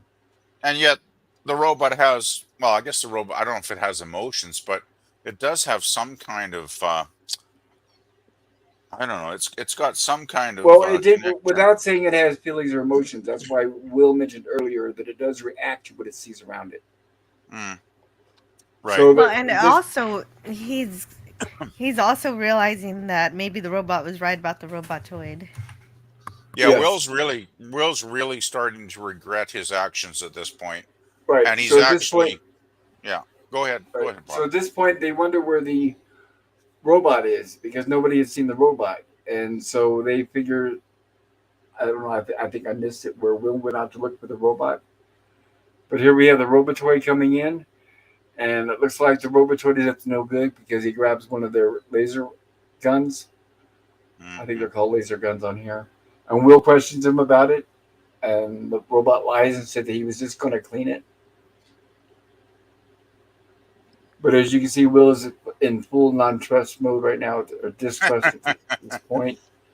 Yeah, he's really passionate in this episode, isn't he? Like he's just on full hate mode here. Yep. Yeah, actually, I noticed a better performance in all of the actors for some reason in this episode compared to the last one in terms of their emotions. That is true. It's not hard to beat the last one, actually, Jill. Yeah, the last one was written by Peter Packer, right? Exactly. This Yeah. is what Barney Slater or Yeah. something like that. Yeah. Yes. Much better written episode. Yeah, for the sure. actors seem to understand what they're reading, so they're enjoying delivering the lines. Yeah, well, if you got a good script, you're going to run with it, I guess, right, Jill? So here's where the Robotoid is confused because it says everyone else has accepted me, but Will is not. And Will orders it to go outside. And he orders it not to speak to him at all.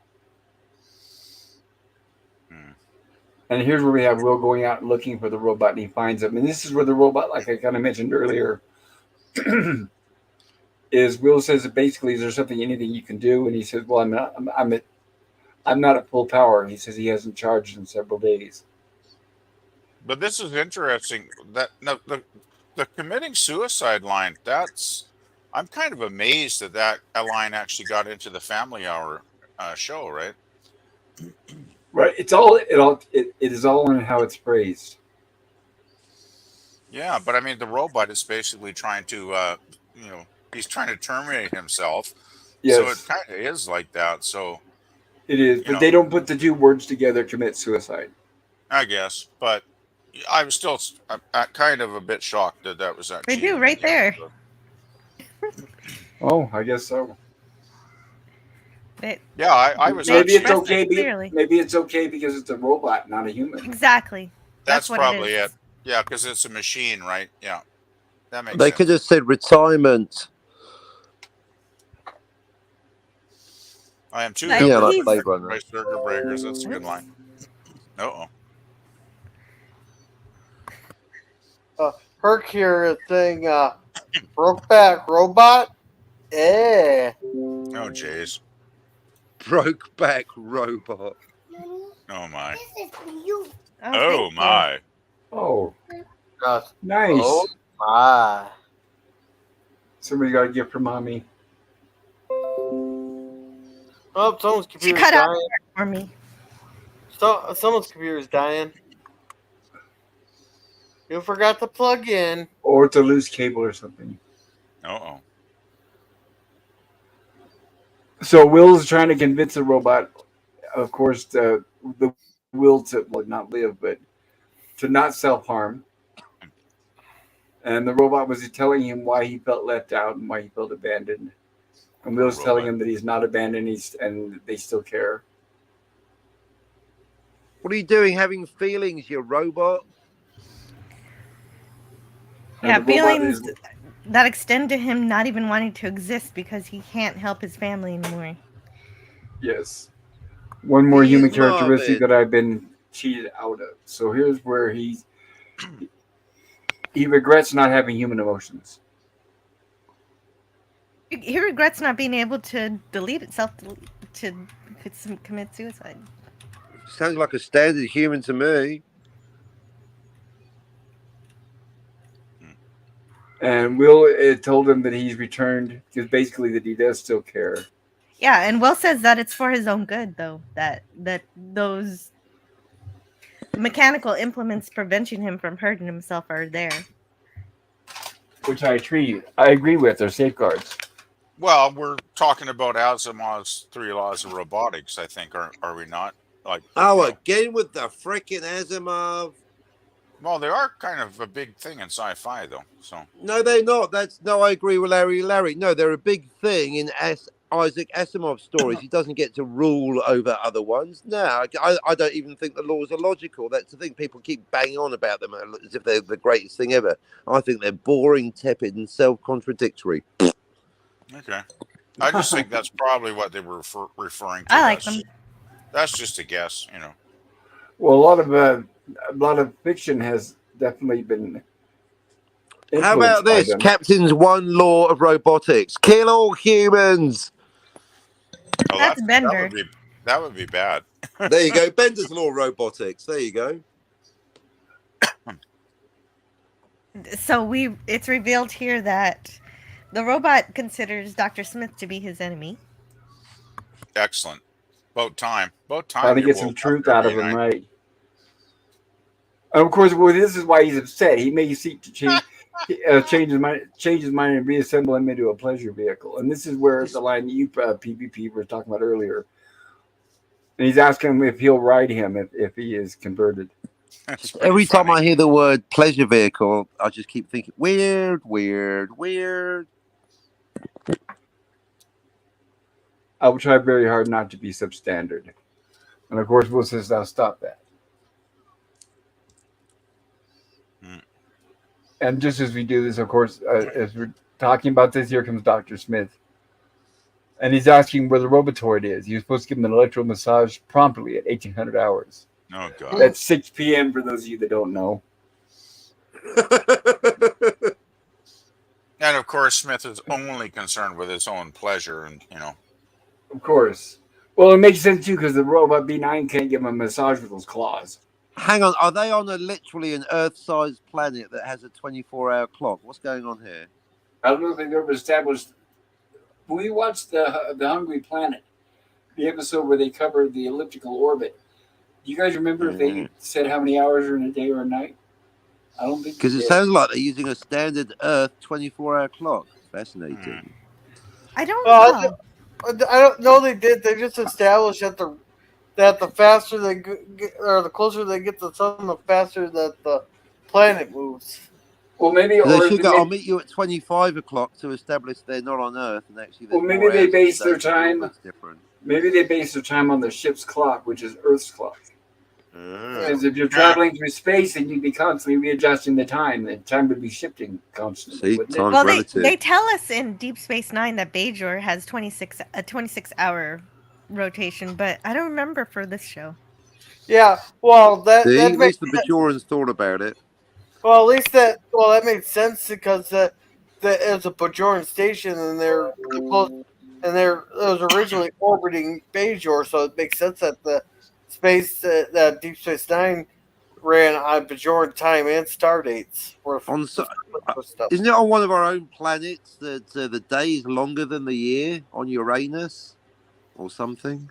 No, I think it's Venus. I know, I just said Uranus because it's funny. Hey, So- you know? Did you know, Captain Finney?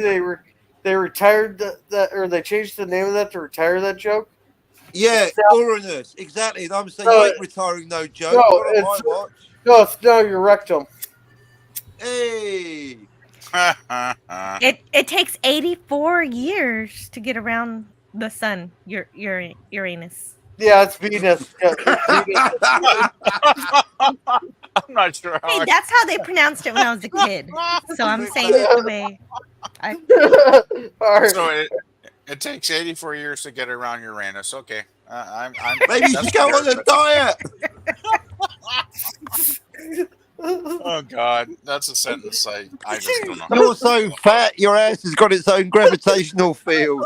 NASA are going to use it for the next slingshot to Mars. all right. Oh, Here, man. let's. Oh, we got a couple chats here. Yeah, do some. Your do some ass is chat. so big it fucking confounded Albert Einstein. Take us back to reality, Grill, and read Hey, some Thank chat. you, Gorilla. Welcome. Screw reality. Welcome, Disney Sheep Parents says howdy and hail, especially that. Hello there. Good to see you. Oh, yeah. And apparently he's saying hi to only Antiderivative Jill there. Herc Well, says that's Terry fair enough. time- We should be used to that by now. Herc says Terry time is like Tulsa time, only different. Tulsa, Oklahoma. I'm No, assuming Tulsa, Yorkshire. Hello, Scotty. Scotty. Good to see you, Hi, Scotty. Scotty. Hey, You know, Scotty, R37. Even though he only recognizes Jill, No, he started saying hi to other people in the chat. Disney Sheepers, the CEO, Oh, look, all the hellos. and Scurvy here Here, says, baby. Do something on my house. Okay. Oh, Yeah. Here, baby. sounds like an Oh, I'm sorry. yeah, Yeah, No worries, Jill. she has to repair her house. Apologies okay. for not muting. Yeah, You're fine. Insurance. no, the parenting's entertaining. And Scurvy says, Robotoids is an affection of Uranus. I think Yeah. affliction was It's the a- word. it's but- Affliction. Yeah, affliction and affection have two very different meanings. Yeah, I use affliction and affection synonymously. An affection of Uranus. That's even better. Yeah, we Yeah. don't want to go there. A question was Oh, asked my. and I answered Not it. at this time I of the don't month. regret. Yeah. Herc says, okay, that was streaming gold right there, Uranus. Comedy gold. Definitely. Comedy gold. Yeah. Did we have someone named Flyboy in the chat? Get into the garbage chute, fly boy. I messed that one up. That's- Get into the garbage chute, fly boy. There we That's go. Herc 130. Okay. Because he's a pilot. Which one's Trip? Citizen 333. Oh, that's right. He's Trip. Yeah, that's everybody except everybody saying hi to everybody here. Okay, so we have the Robotoid reporting back to his, I'm guessing, creators, letting them know that everything is going fine. He has the Robinsons subdued, all except for one, and he talks about Will Robinson as the only holdout, but he'll deal with him. No, he says if necessary, I will destroy him. So direct violence towards a child. Right towards it. Yeah, that's obviously they're not going to use the word kill. So yes, they will. They said he will destroy him. Speaking of Will Robinson,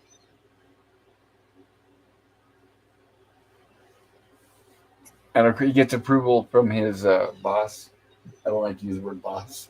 Creator. I don't know. Overlord? Overlord. Superior. Baron? Chief. CEO. Even better. Captain.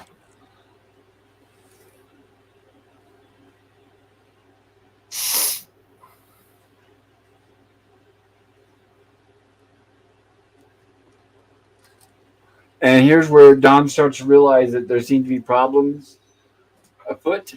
There's, I guess, issues with the chariot with missing parts. And Professor Robinson is agreeing with him that it looks like they've been sabotaged, and who else could possibly do that? Yeah, he also stole all the weapons. Yep, all the weapons are gone, and the chariot is immobile. And also the force field. Marina's The trying the force force for field, every. and it's I'm not telling you, working. every week I gave you one job, force field. Every week that thing messes up. It's not a force field. It's just a field. So the Robotoid there got a 5-finger discount on a few things, huh? I guess so. Three finger in his case. Yeah.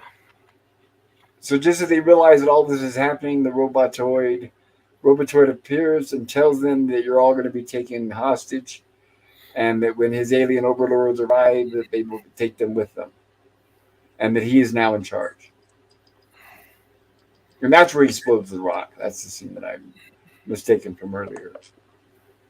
So it was Bush, and then a hammer, and then a rock. And he tells them, I have no wish to harm you. He just wants them to do what they're told and wait for his overlords to come and get them. And Judy says, you're a monster. And of course, Smith trying to even make a deal with him, of course. Thinking that he can. Another one of my favorite lines here. The Robotoid interrupts Smith. As a man of no small brain power myself, cease your senseless chatter.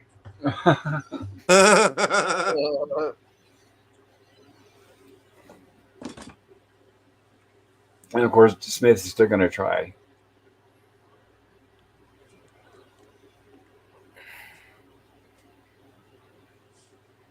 And now's where Don and Professor Robinson decide they're going to try to rush him. Doesn't work very well, but at least Will gets away. Yes, and at least they did try. They did try. They didn't have any weapons, but they physically did try. And Will, like Jill said, was able to escape. But of course, the Robotoid is much too powerful, so they weren't able to. Sorry, guys.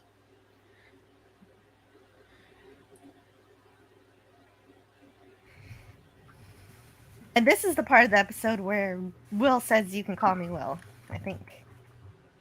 It is. Oh, you spoil our meeting with a discussion of this subject. So he doesn't want to talk about. He doesn't even want to hear about it. He doesn't want to hear about the new robot and how happy everybody is with him.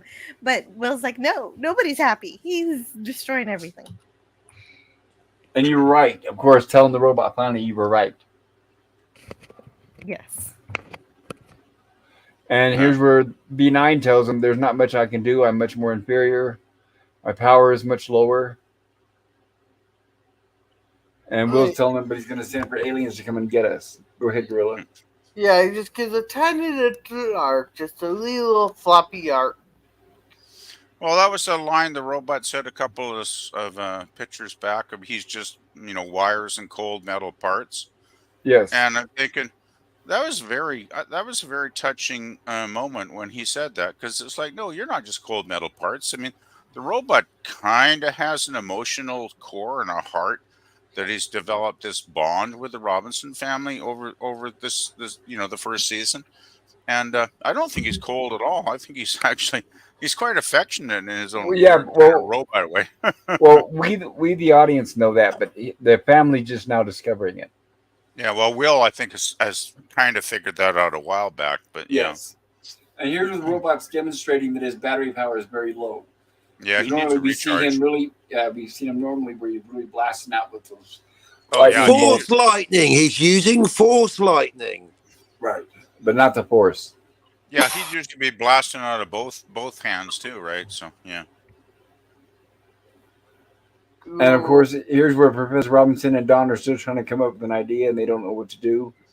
And Robotoid appears with his little monitor, I guess, with his alien overlord, saying that he's going to send out a homing signal, because apparently without the homing signal, they won't be able to locate where they left Robbie. Uh-oh. I mean, sorry, the Robotoid. Oh, great record I call him keeping Robbie on too. their part, I guess. I know, right? How do you visit a planet, create a robot on that planet, and then completely forget where it is? And you just leave the robot there to do your evil bidding.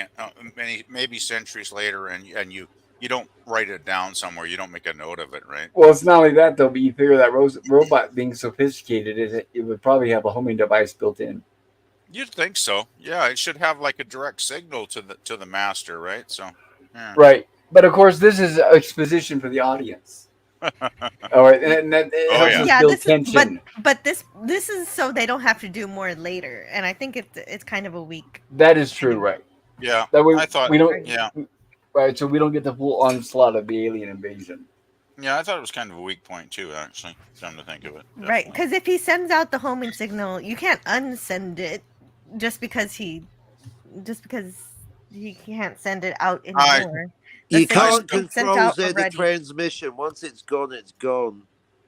I still think that's a very bad, cheap-looking Halloween mask. I'm sorry, guys, but And every also, time I saw this, it was like yuck. it doesn't move, and the only explanation is that he's a telepath. But then, Why does how he- does a robot read a telepath? Yeah, it's weird. It's weird. It's just weird. Well, that's what I was Yeah. saying. The mask doesn't articulate much, but It's I pretty think bad. they were.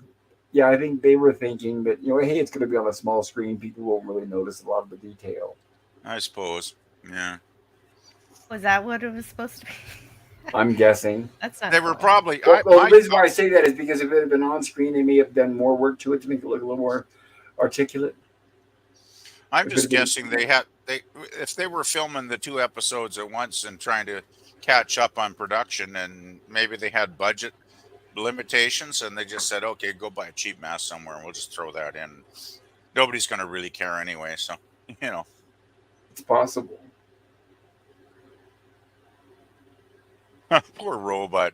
So here's where we have, we're out in front of the robot. We get out in front of the Jupiter 2. We get the two robots confronting each other. And of Uh-oh. course, the Robotoid is reminding V9 that he's more powerful and more advanced.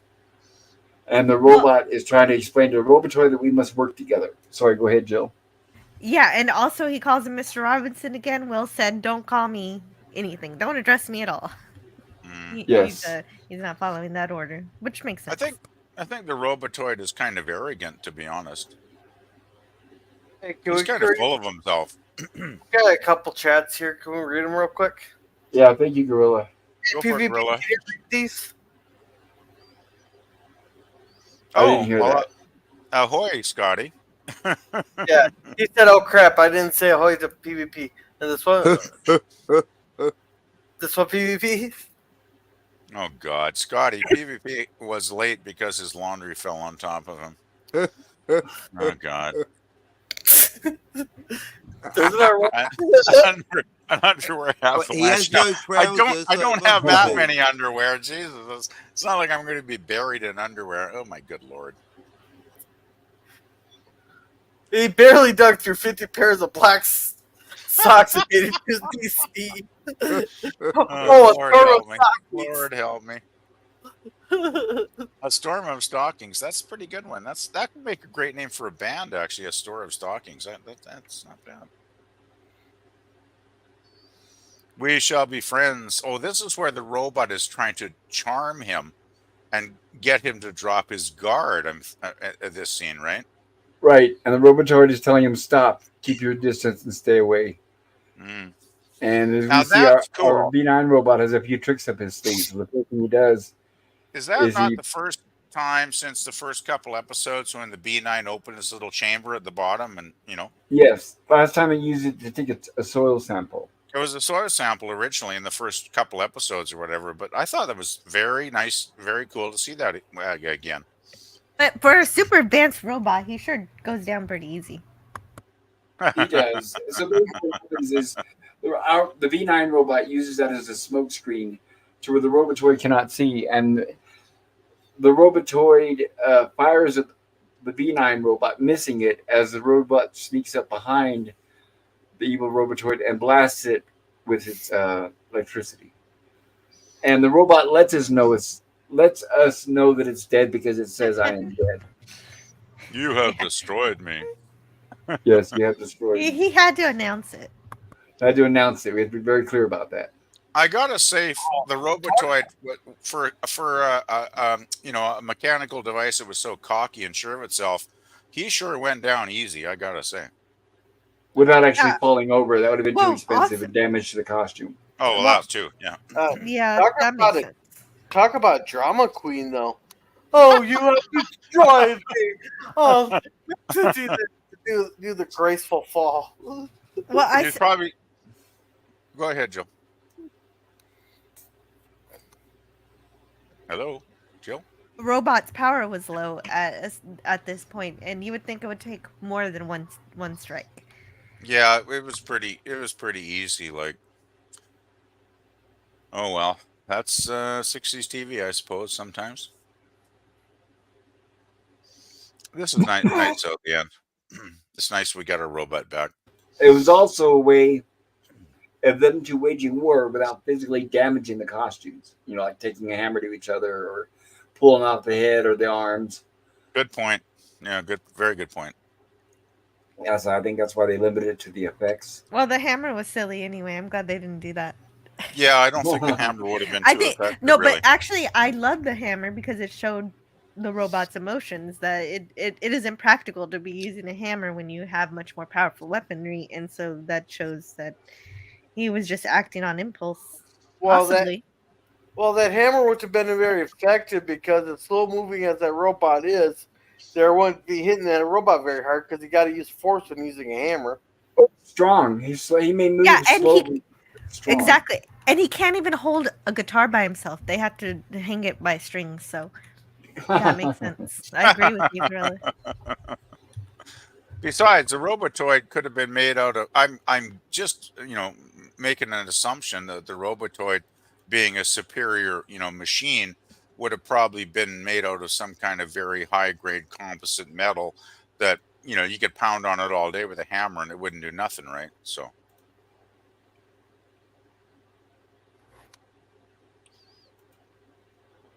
Yep, that's true. Good old Smith. This was great. I love that scene. It's like, do not miss any spots. I love that. That's so good. Hey, it actually puts some effort into it. You're not going to hurt me. Yeah, I love it. I love that last scene of the episode. That was so funny.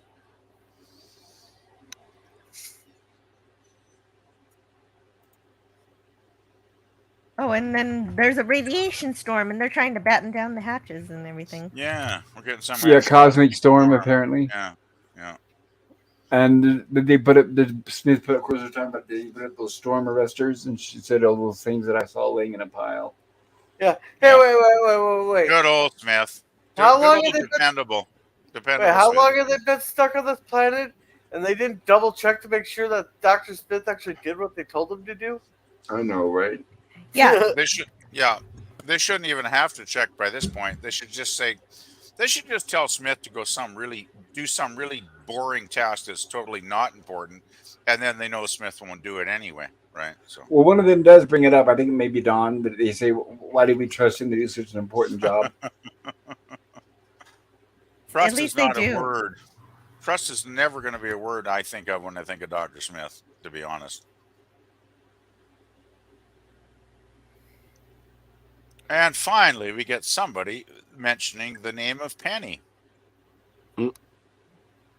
Right, she's calling Penny, but here's a clip of next week's episode and why Penny's not there. Yeah. Yeah, next week's episode I'm really looking forward to because it's a pretty good one. And it's got Michael J. Pollard. And it's a We're Penny working with him. episode, and you guys know Penny's probably my favorite character in the show because I just think Angela was a great little actress at that time, even at a young age. She was awesome. Right, and she's apparently discovered this big mirror, and Dr. Smith seems to be fascinated with the mirror. Well, it's only solid platinum, he says. Can you imagine the value? Exactly. Except they're on a. Yeah, it would be if they were on Earth, but they're not in any place where he can actually sell this thing. Well, Smith's greedy, and he'll just say, "Oh, well, I'll get back to her someday, so I'll just grab the mirror and take it back with me." So. And the weather kicks up, and the wind and the storm, so they decided to take refuge under the mirror. because I guess there's no time to get back to Jupiter too, and Oh, they and are by the hiding under the way, mirror. but there's another appearance of the bloop. We haven't seen the bloop in a while. Yep, that's true. And it looks like the mirror gets struck by lightning Mm. as they're removing, Ta-da! and we get our. Now it's I believe it said 2 weeks, or no, it said 1 week. But yes, we've got our cliffhanger for next week's episode. Next week, there it is. Thank you. I did put a poll in the chat. Hopefully, it's still there. If you guys get a chance, if you haven't done so, please consider Yeah, voting darn. for there's what you think something. about this episode. I didn't Yes, vote yes, yet. guys, please vote in the poll. Oh, there's no poll. Oh, Is It's there a gone poll? again. I I don't see missed a out. poll. I missed out.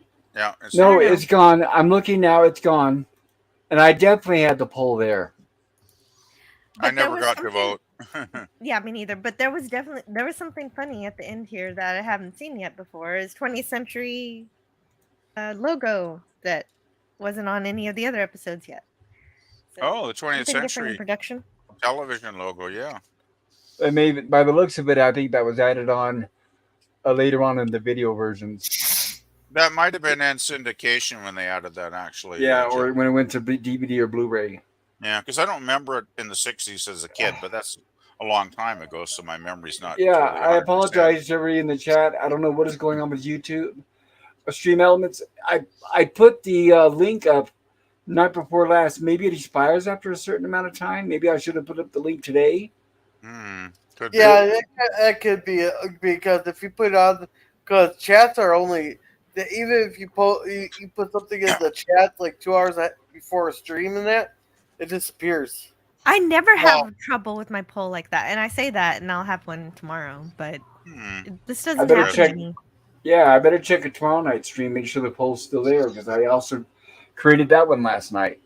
I know sometimes, so like when you're talking about, you type something in the chat and it goes to the top of the chat, of course, eventually, and it does disappear after a while. Yeah, but the poll's supposed to be pinned automatically. It should be pinned. Yeah, exactly, Pop. It is kind of weird. I agree.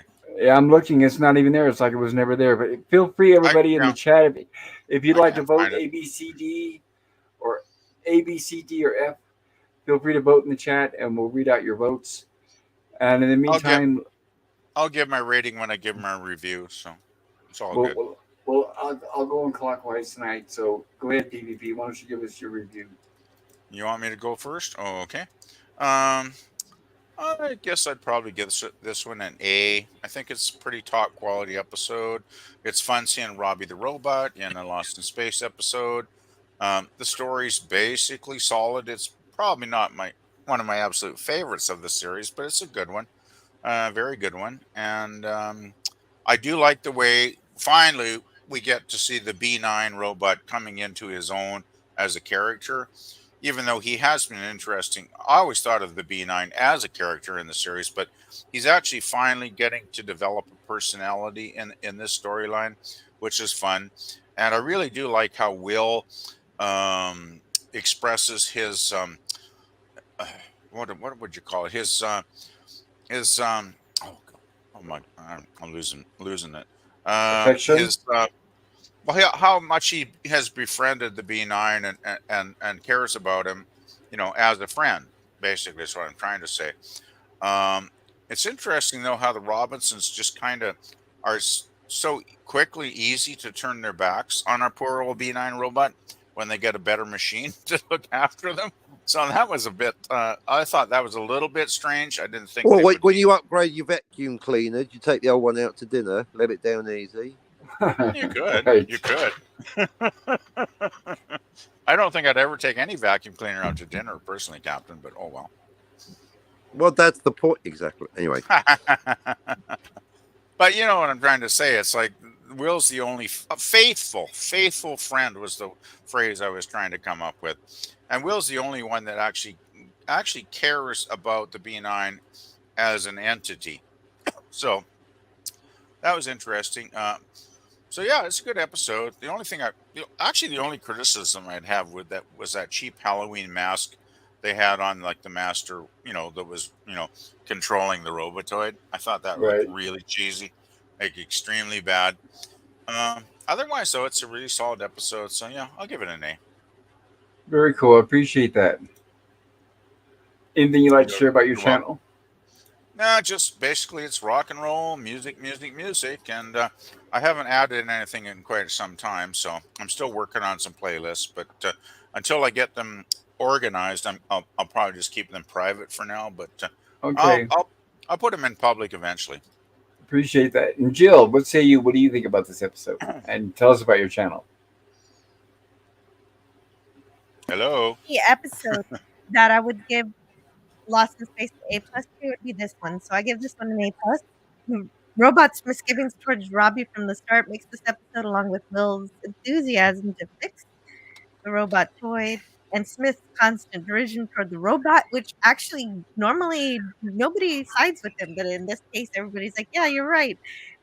The robot's so useless now that we have the robot toy." And, and so those were really great elements that tied together really nicely, finally culminating in making it easy to understand why the robot is possibly feeling some feelings now. In terms of feeling useless, at the very least, a robot, one's job is to feel useful and be able to service the family, and he can't do that anymore. And so they don't shy away from the complexities of that, of him going so far as wanting to get rid of himself, which is a pretty deep thing for a show that's put on during the children's hour. But all of that superior circuitry can't replace the defensive loyalty that the robot has. It knows that the robotoid is dangerous and will do anything it can to protect his family. So, this episode's just a lot of fun. It's really adorable. And this is the type of thing I would love to see more from Lost in Space, focusing on the science fiction and more engaging kinds of character character drama between that science fiction and how they deal with it. Robbie gave a spectacular, sinister performance while retaining really cool functionality, like his ability to fix broken objects and somehow with his hands. We don't get to see that. I think it's really cool. They do not, however, get to use Robbie like a replicator as done on Forbidden Planet, of course, because this isn't Robbie. This is the first time I watched a Lost in Space episode and wished it would last longer. It was so charming and delightful that some of the smaller things I didn't care. Didn't bother me so much, like how the alien's mouth doesn't move. So, maybe he's a telepath and he can communicate with this robot in such a way. We're not told he can't. However, I couldn't quite go. I don't know. There are a few issues. We kind of never figure out where the robot droid hid all of the stolen equipment and whether the family put it all back together. I guess they just did that later. And That's a good point. and also, my only problem with it, even though I don't dock it for it, is that the aliens somehow can't find the planet, even though they left a robot there, even though the robot droid sent back signals saying where he was. Even when he was deactivated, the signals were already sent out. You can't unsend signals that you sent out. And so as long as he sent the signals, they should know where he is. That's And an so, excellent point, but actually. but they had to, but I understand why they didn't, because they had to end the episode so we don't get our invasion force. And that would have been a lot more work. The episode would have needed another 30 minutes to wrap up, or a second part, and they didn't want to do that. So I Got a lot more bad masks. I give it to you. A lot more little bad masks. I guess. That mask. No, if it's an invasion, they need to get better masks. That's true. I think it was just a time and budget thing, was what basically happened with this one. But Yep. it Possibly. was still great, Yeah. though. It was still great. Right, it was still great. And I guess maybe the aliens didn't really need test subjects that badly after all. Yeah. Right. And tell us about your channel, Jill. And so I have a channel named Antiderivative Jill, and I like to celebrate science fiction on it. Tomorrow, I'm going to talk about the next Star Trek episode in production order, as I review the entire series, which is By Any Other Name. And, Nice. and this is a very special week because on Friday it's Star Trek Day on Friday, and so we're going to talk about Star Trek 4: The Voyage Home. Oh, nice. And that's all for now. Unfortunately, I won't be able to attend the Friday stream, Jill, because I got to work because we have a holiday day off today. So I'll be working Friday, so I unfortunately won't be able to attend your Star Trek day. But oh well, I understand. it happens, right? That's life, right? So yeah. Yes, Thank I you. understand. I Thank just you for want to let sharing you that know. with us, Jill. Just Thank wanted to for let you sharing know. that. But that And sounds like fun. Captain, what say you? What's your opinion of the experience? And tell us about your Well, channel. like PvP, I wouldn't take a vacuum cleaner out to dinner, maybe brunch. But for B9, I'd make an exception. I think more human than human is that friendly robot's motto. Maybe he's taken it too far by developing feelings such as jealousy. I own the fam. They're my family. I own them. Whoa, future problems. But yet, in a way, in a nutshell, it's like a black and white Blade Runner. Indeed, more human than human. I'll take 1,000 B9s over that Dr. Smith. He's less human than human. So really gets you wondering who really is the cold, unfeeling metal thing and who's the robot. Which Plus, one no has time a real travel. heart? So, Yeah. exactly. So, and with it, yeah, no time travel. So, I'm going to dock it a point for having exactly 24 hours in a day. I mean, that's classic science fiction blunder there. Mm. But apart from that, I'll give it yeah, no time travel and robots. I give it a full A almost plus. And that's my Nice. channel. I like to guest more these days, so sub to my channel, and then I'll do less talking there and more listening here. Thank you. Thank you, Captain, for sharing that with us. I really appreciate it. Good Yay. review, Cap. Good review. And okay, Gorilla, your turn. What say you about this episode? And tell us about your channel. Oh, I'd give it an F just because the first 20 minutes reminded me of my ex. You gave it No, an F. Sorry to hear You gave that. it an F. I'm Sorry kidding. to hear that. I'm kidding. But no, I just got confused. Yeah, like the whole jealousy thing was pretty good and all that, but I'm still trying. It's like I wish there was more robot on robot fighting action instead of one robot just being all depressed and coming away and then coming back and coming back. You know, I wanted to see him get his butt kicked a few times and then come back with using his brains instead of the bronze to beat the other Yeah, like robot. Jill said, maybe if the episode was longer, right? Like maybe a two-parter or something. I It could would have. like, Yeah. Could have been a yeah, two-parter almost. yeah, Yeah. I would like to see them like find those metal rods at the end. You know, like quick. Like when they're walking, they found that mirror thing. Maybe stumble upon all the parts that they're missing or something. And that Holman single, yeah, that kind of bugged me. But the one thing that got me was that that mask thing. They should have put a little bit more effort into it. But it's kind of like that one guy who designed the TNG consoles, who didn't think that we'd ever have technology good enough that they'd be able to read them. So he just put Gilligan's Island lyrics on the panels. But I I'm give not gonna credit for that. I'm not gonna knock it out in a whole ton of lot. That's just nitpicks of me being an ass. So I'll give it an A minus. I appreciate that. And thank you. And tell us about your channel. Well, I do. This week there's 4 watch parties. We got Justified on Wednesday. And, on Saturday, there we got a very special cringe stock here just for Mikey. Do not come for the movie, come for the reactions. And then we got Babylon 5 Saturday night. That's Sunday.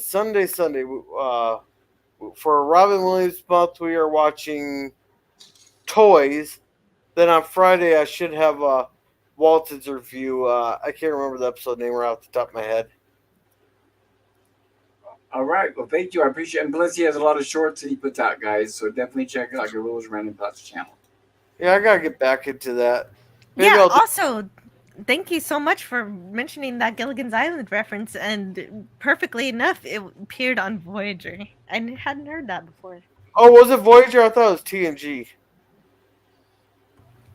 Yeah, it says Garrett Wang takes a viewer on a tour of the set, and they Oh go yeah, close okay, up. that was. I just got those mixed up. Then it was. They also were known for using the same sets over and over, so it could have been both. Ah. Gilligan's Star Trek on a 5-year tour. A 5-year tour.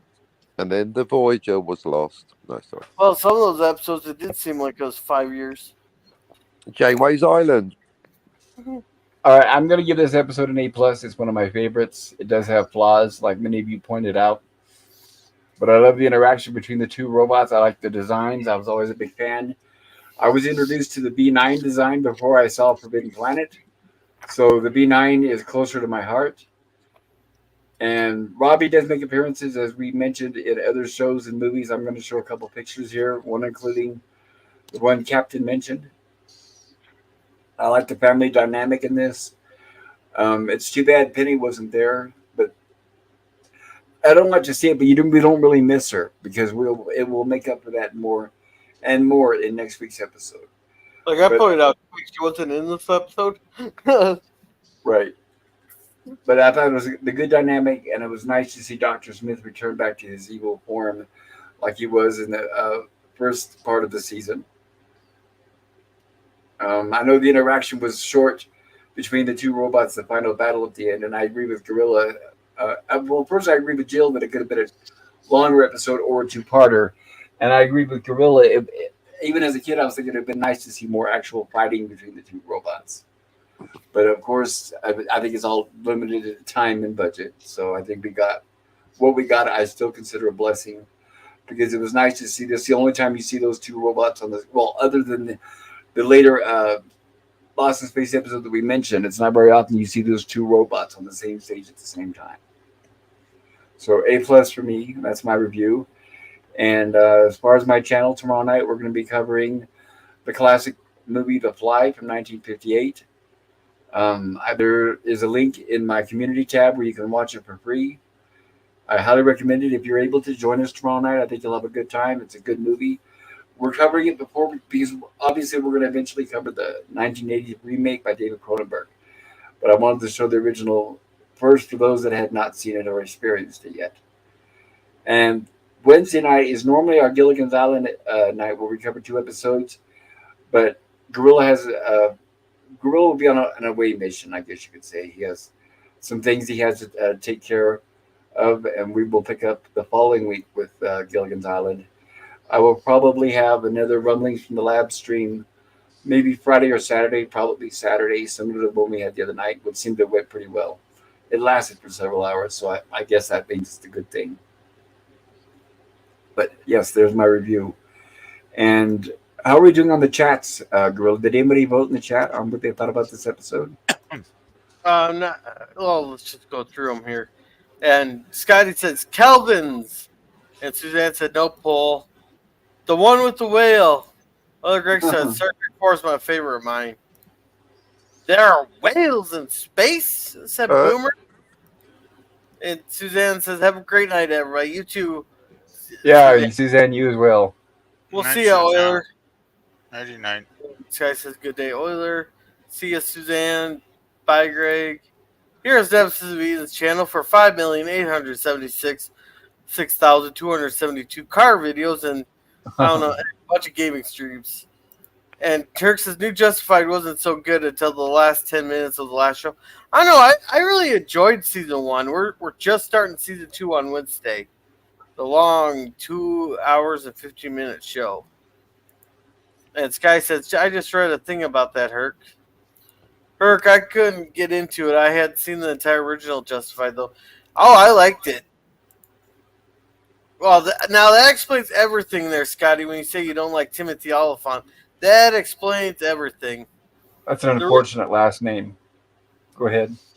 Yeah. Herc says the original Justified was awesome.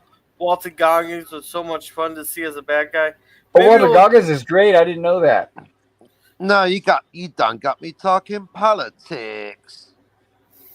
Maybe we'll watch the original one of these days here. And Lemon says, agreed, Herc. I like Oliphant and Deadwood. Deadwood was a great show. It took a while for Walter Goggins to grow on me. Well, he was also good in The Apostle, which I recommend, and The Hateful Eight. Yeah. That sounds Yeah. like a bunch of reviews in those newspapers published in that Washington, D.C. All right, we're all Yeah. caught up. Deadwood was a great show. I remember watching Deadwood, and I don't know if I saw was it 3 seasons? I saw the first 2. I remember, but man, the cursing in that show was kind of unreal, though. I gotta say. We are not the barbarians at the gates, sir. We are your brothers in arms. It was a good show, though. I thought it had a very good cast, very good writing. So, yeah. So here's some pictures I wanted to share with Robbie doing guest appearances in other Nice. shows. And this will explain if some of you guys are wondering, like we see him on the left standing next to Rod Serling. Oh And yeah, I'm going to zoom in. You can see where the heads have changed on the inside. very much. So Yeah. there with Rod Serling, you can see that's obviously a different head. But on the right, Yep. the picture that Captain referred to earlier, where he's standing There next to you go. Lurch, that's his original design. there Lurch he is and in it. Robbie together on screen. And there we have Columbo and Robbie together, but Robbie has a different base. And Excuse Columbo? me, Mr. Wow. Robot. Just one more question.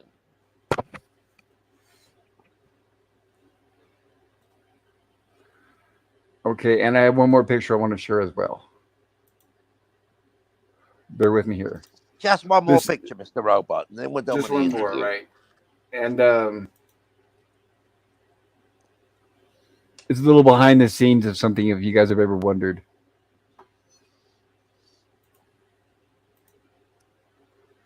Oops, let me stop sharing that one.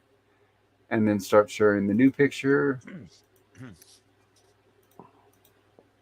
Well, we're waiting for that. Sky says Ant-Man and the Wasp was his greatest role. The cursing, you Amish Wonka. Whatever that means. I have no idea what that means. Oh, the comma is your friend. The cursing. Are you Amish, Wonka? Scotty's referring to about 2 minutes ago about the. Oh, don't worry about it. I got you, Scotty. Yeah, I know, right? He must be Amish. So here we have a behind the scenes Quite funny. photo. I don't get the zoomed out. Wonka though, Scotty.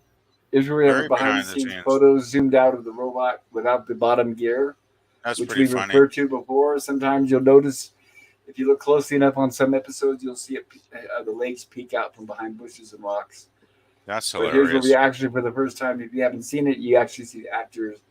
Now, as it says here, Sans Bermuda shorts. So he usually wore shorts and boots. Oh But for jeez. this scene The here, he's magic wearing is pants. broken. I thought it was a real robot. Yeah, I could sorry, see several guys. people wearing this top and doing a chorus line. Okay, that's pretty bizarre, Jill. Springtime for Robbie and Robot. Robot. Okay. Bob May must have really gone through the mill though, wearing that damn suit week after week. Like seriously. Well, nothing compared to what Fred Gwynn went through on the Munsters. I mean, that was fairly torturous. Well, yeah, I guess. Yeah. Yep. He had to drink like 3 gallons of lemonade a day, and he was still losing weight. He would pour the my boots God. out, and they would be like all water inside or sweat. Yikes. So I wanted to thank everybody in the chat. I really appreciate you guys spending time with us tonight, and I especially want to thank everyone on the panel. You guys did wonderful, and I appreciate the wide range of reviews and you guys spending time on my channel as well. You're welcome. It's my pleasure. You guys always are the highlight of my day and the highlight of my week. I hope most of you guys can join us tomorrow for The Fly at 6 p.m. Yay. Pacific time. The original, not the Gina Davis version, though. Right. Exactly. This will be the original version, right? And before we bow out here, I usually show a trailer or a teaser for next week's episode, which I'm going to do here as we close out. There it is. All right. So with that, have Awesome. a Good great night.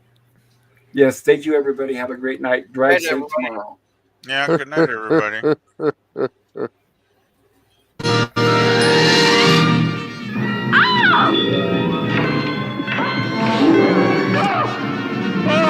Dr. Smith, I'm in here!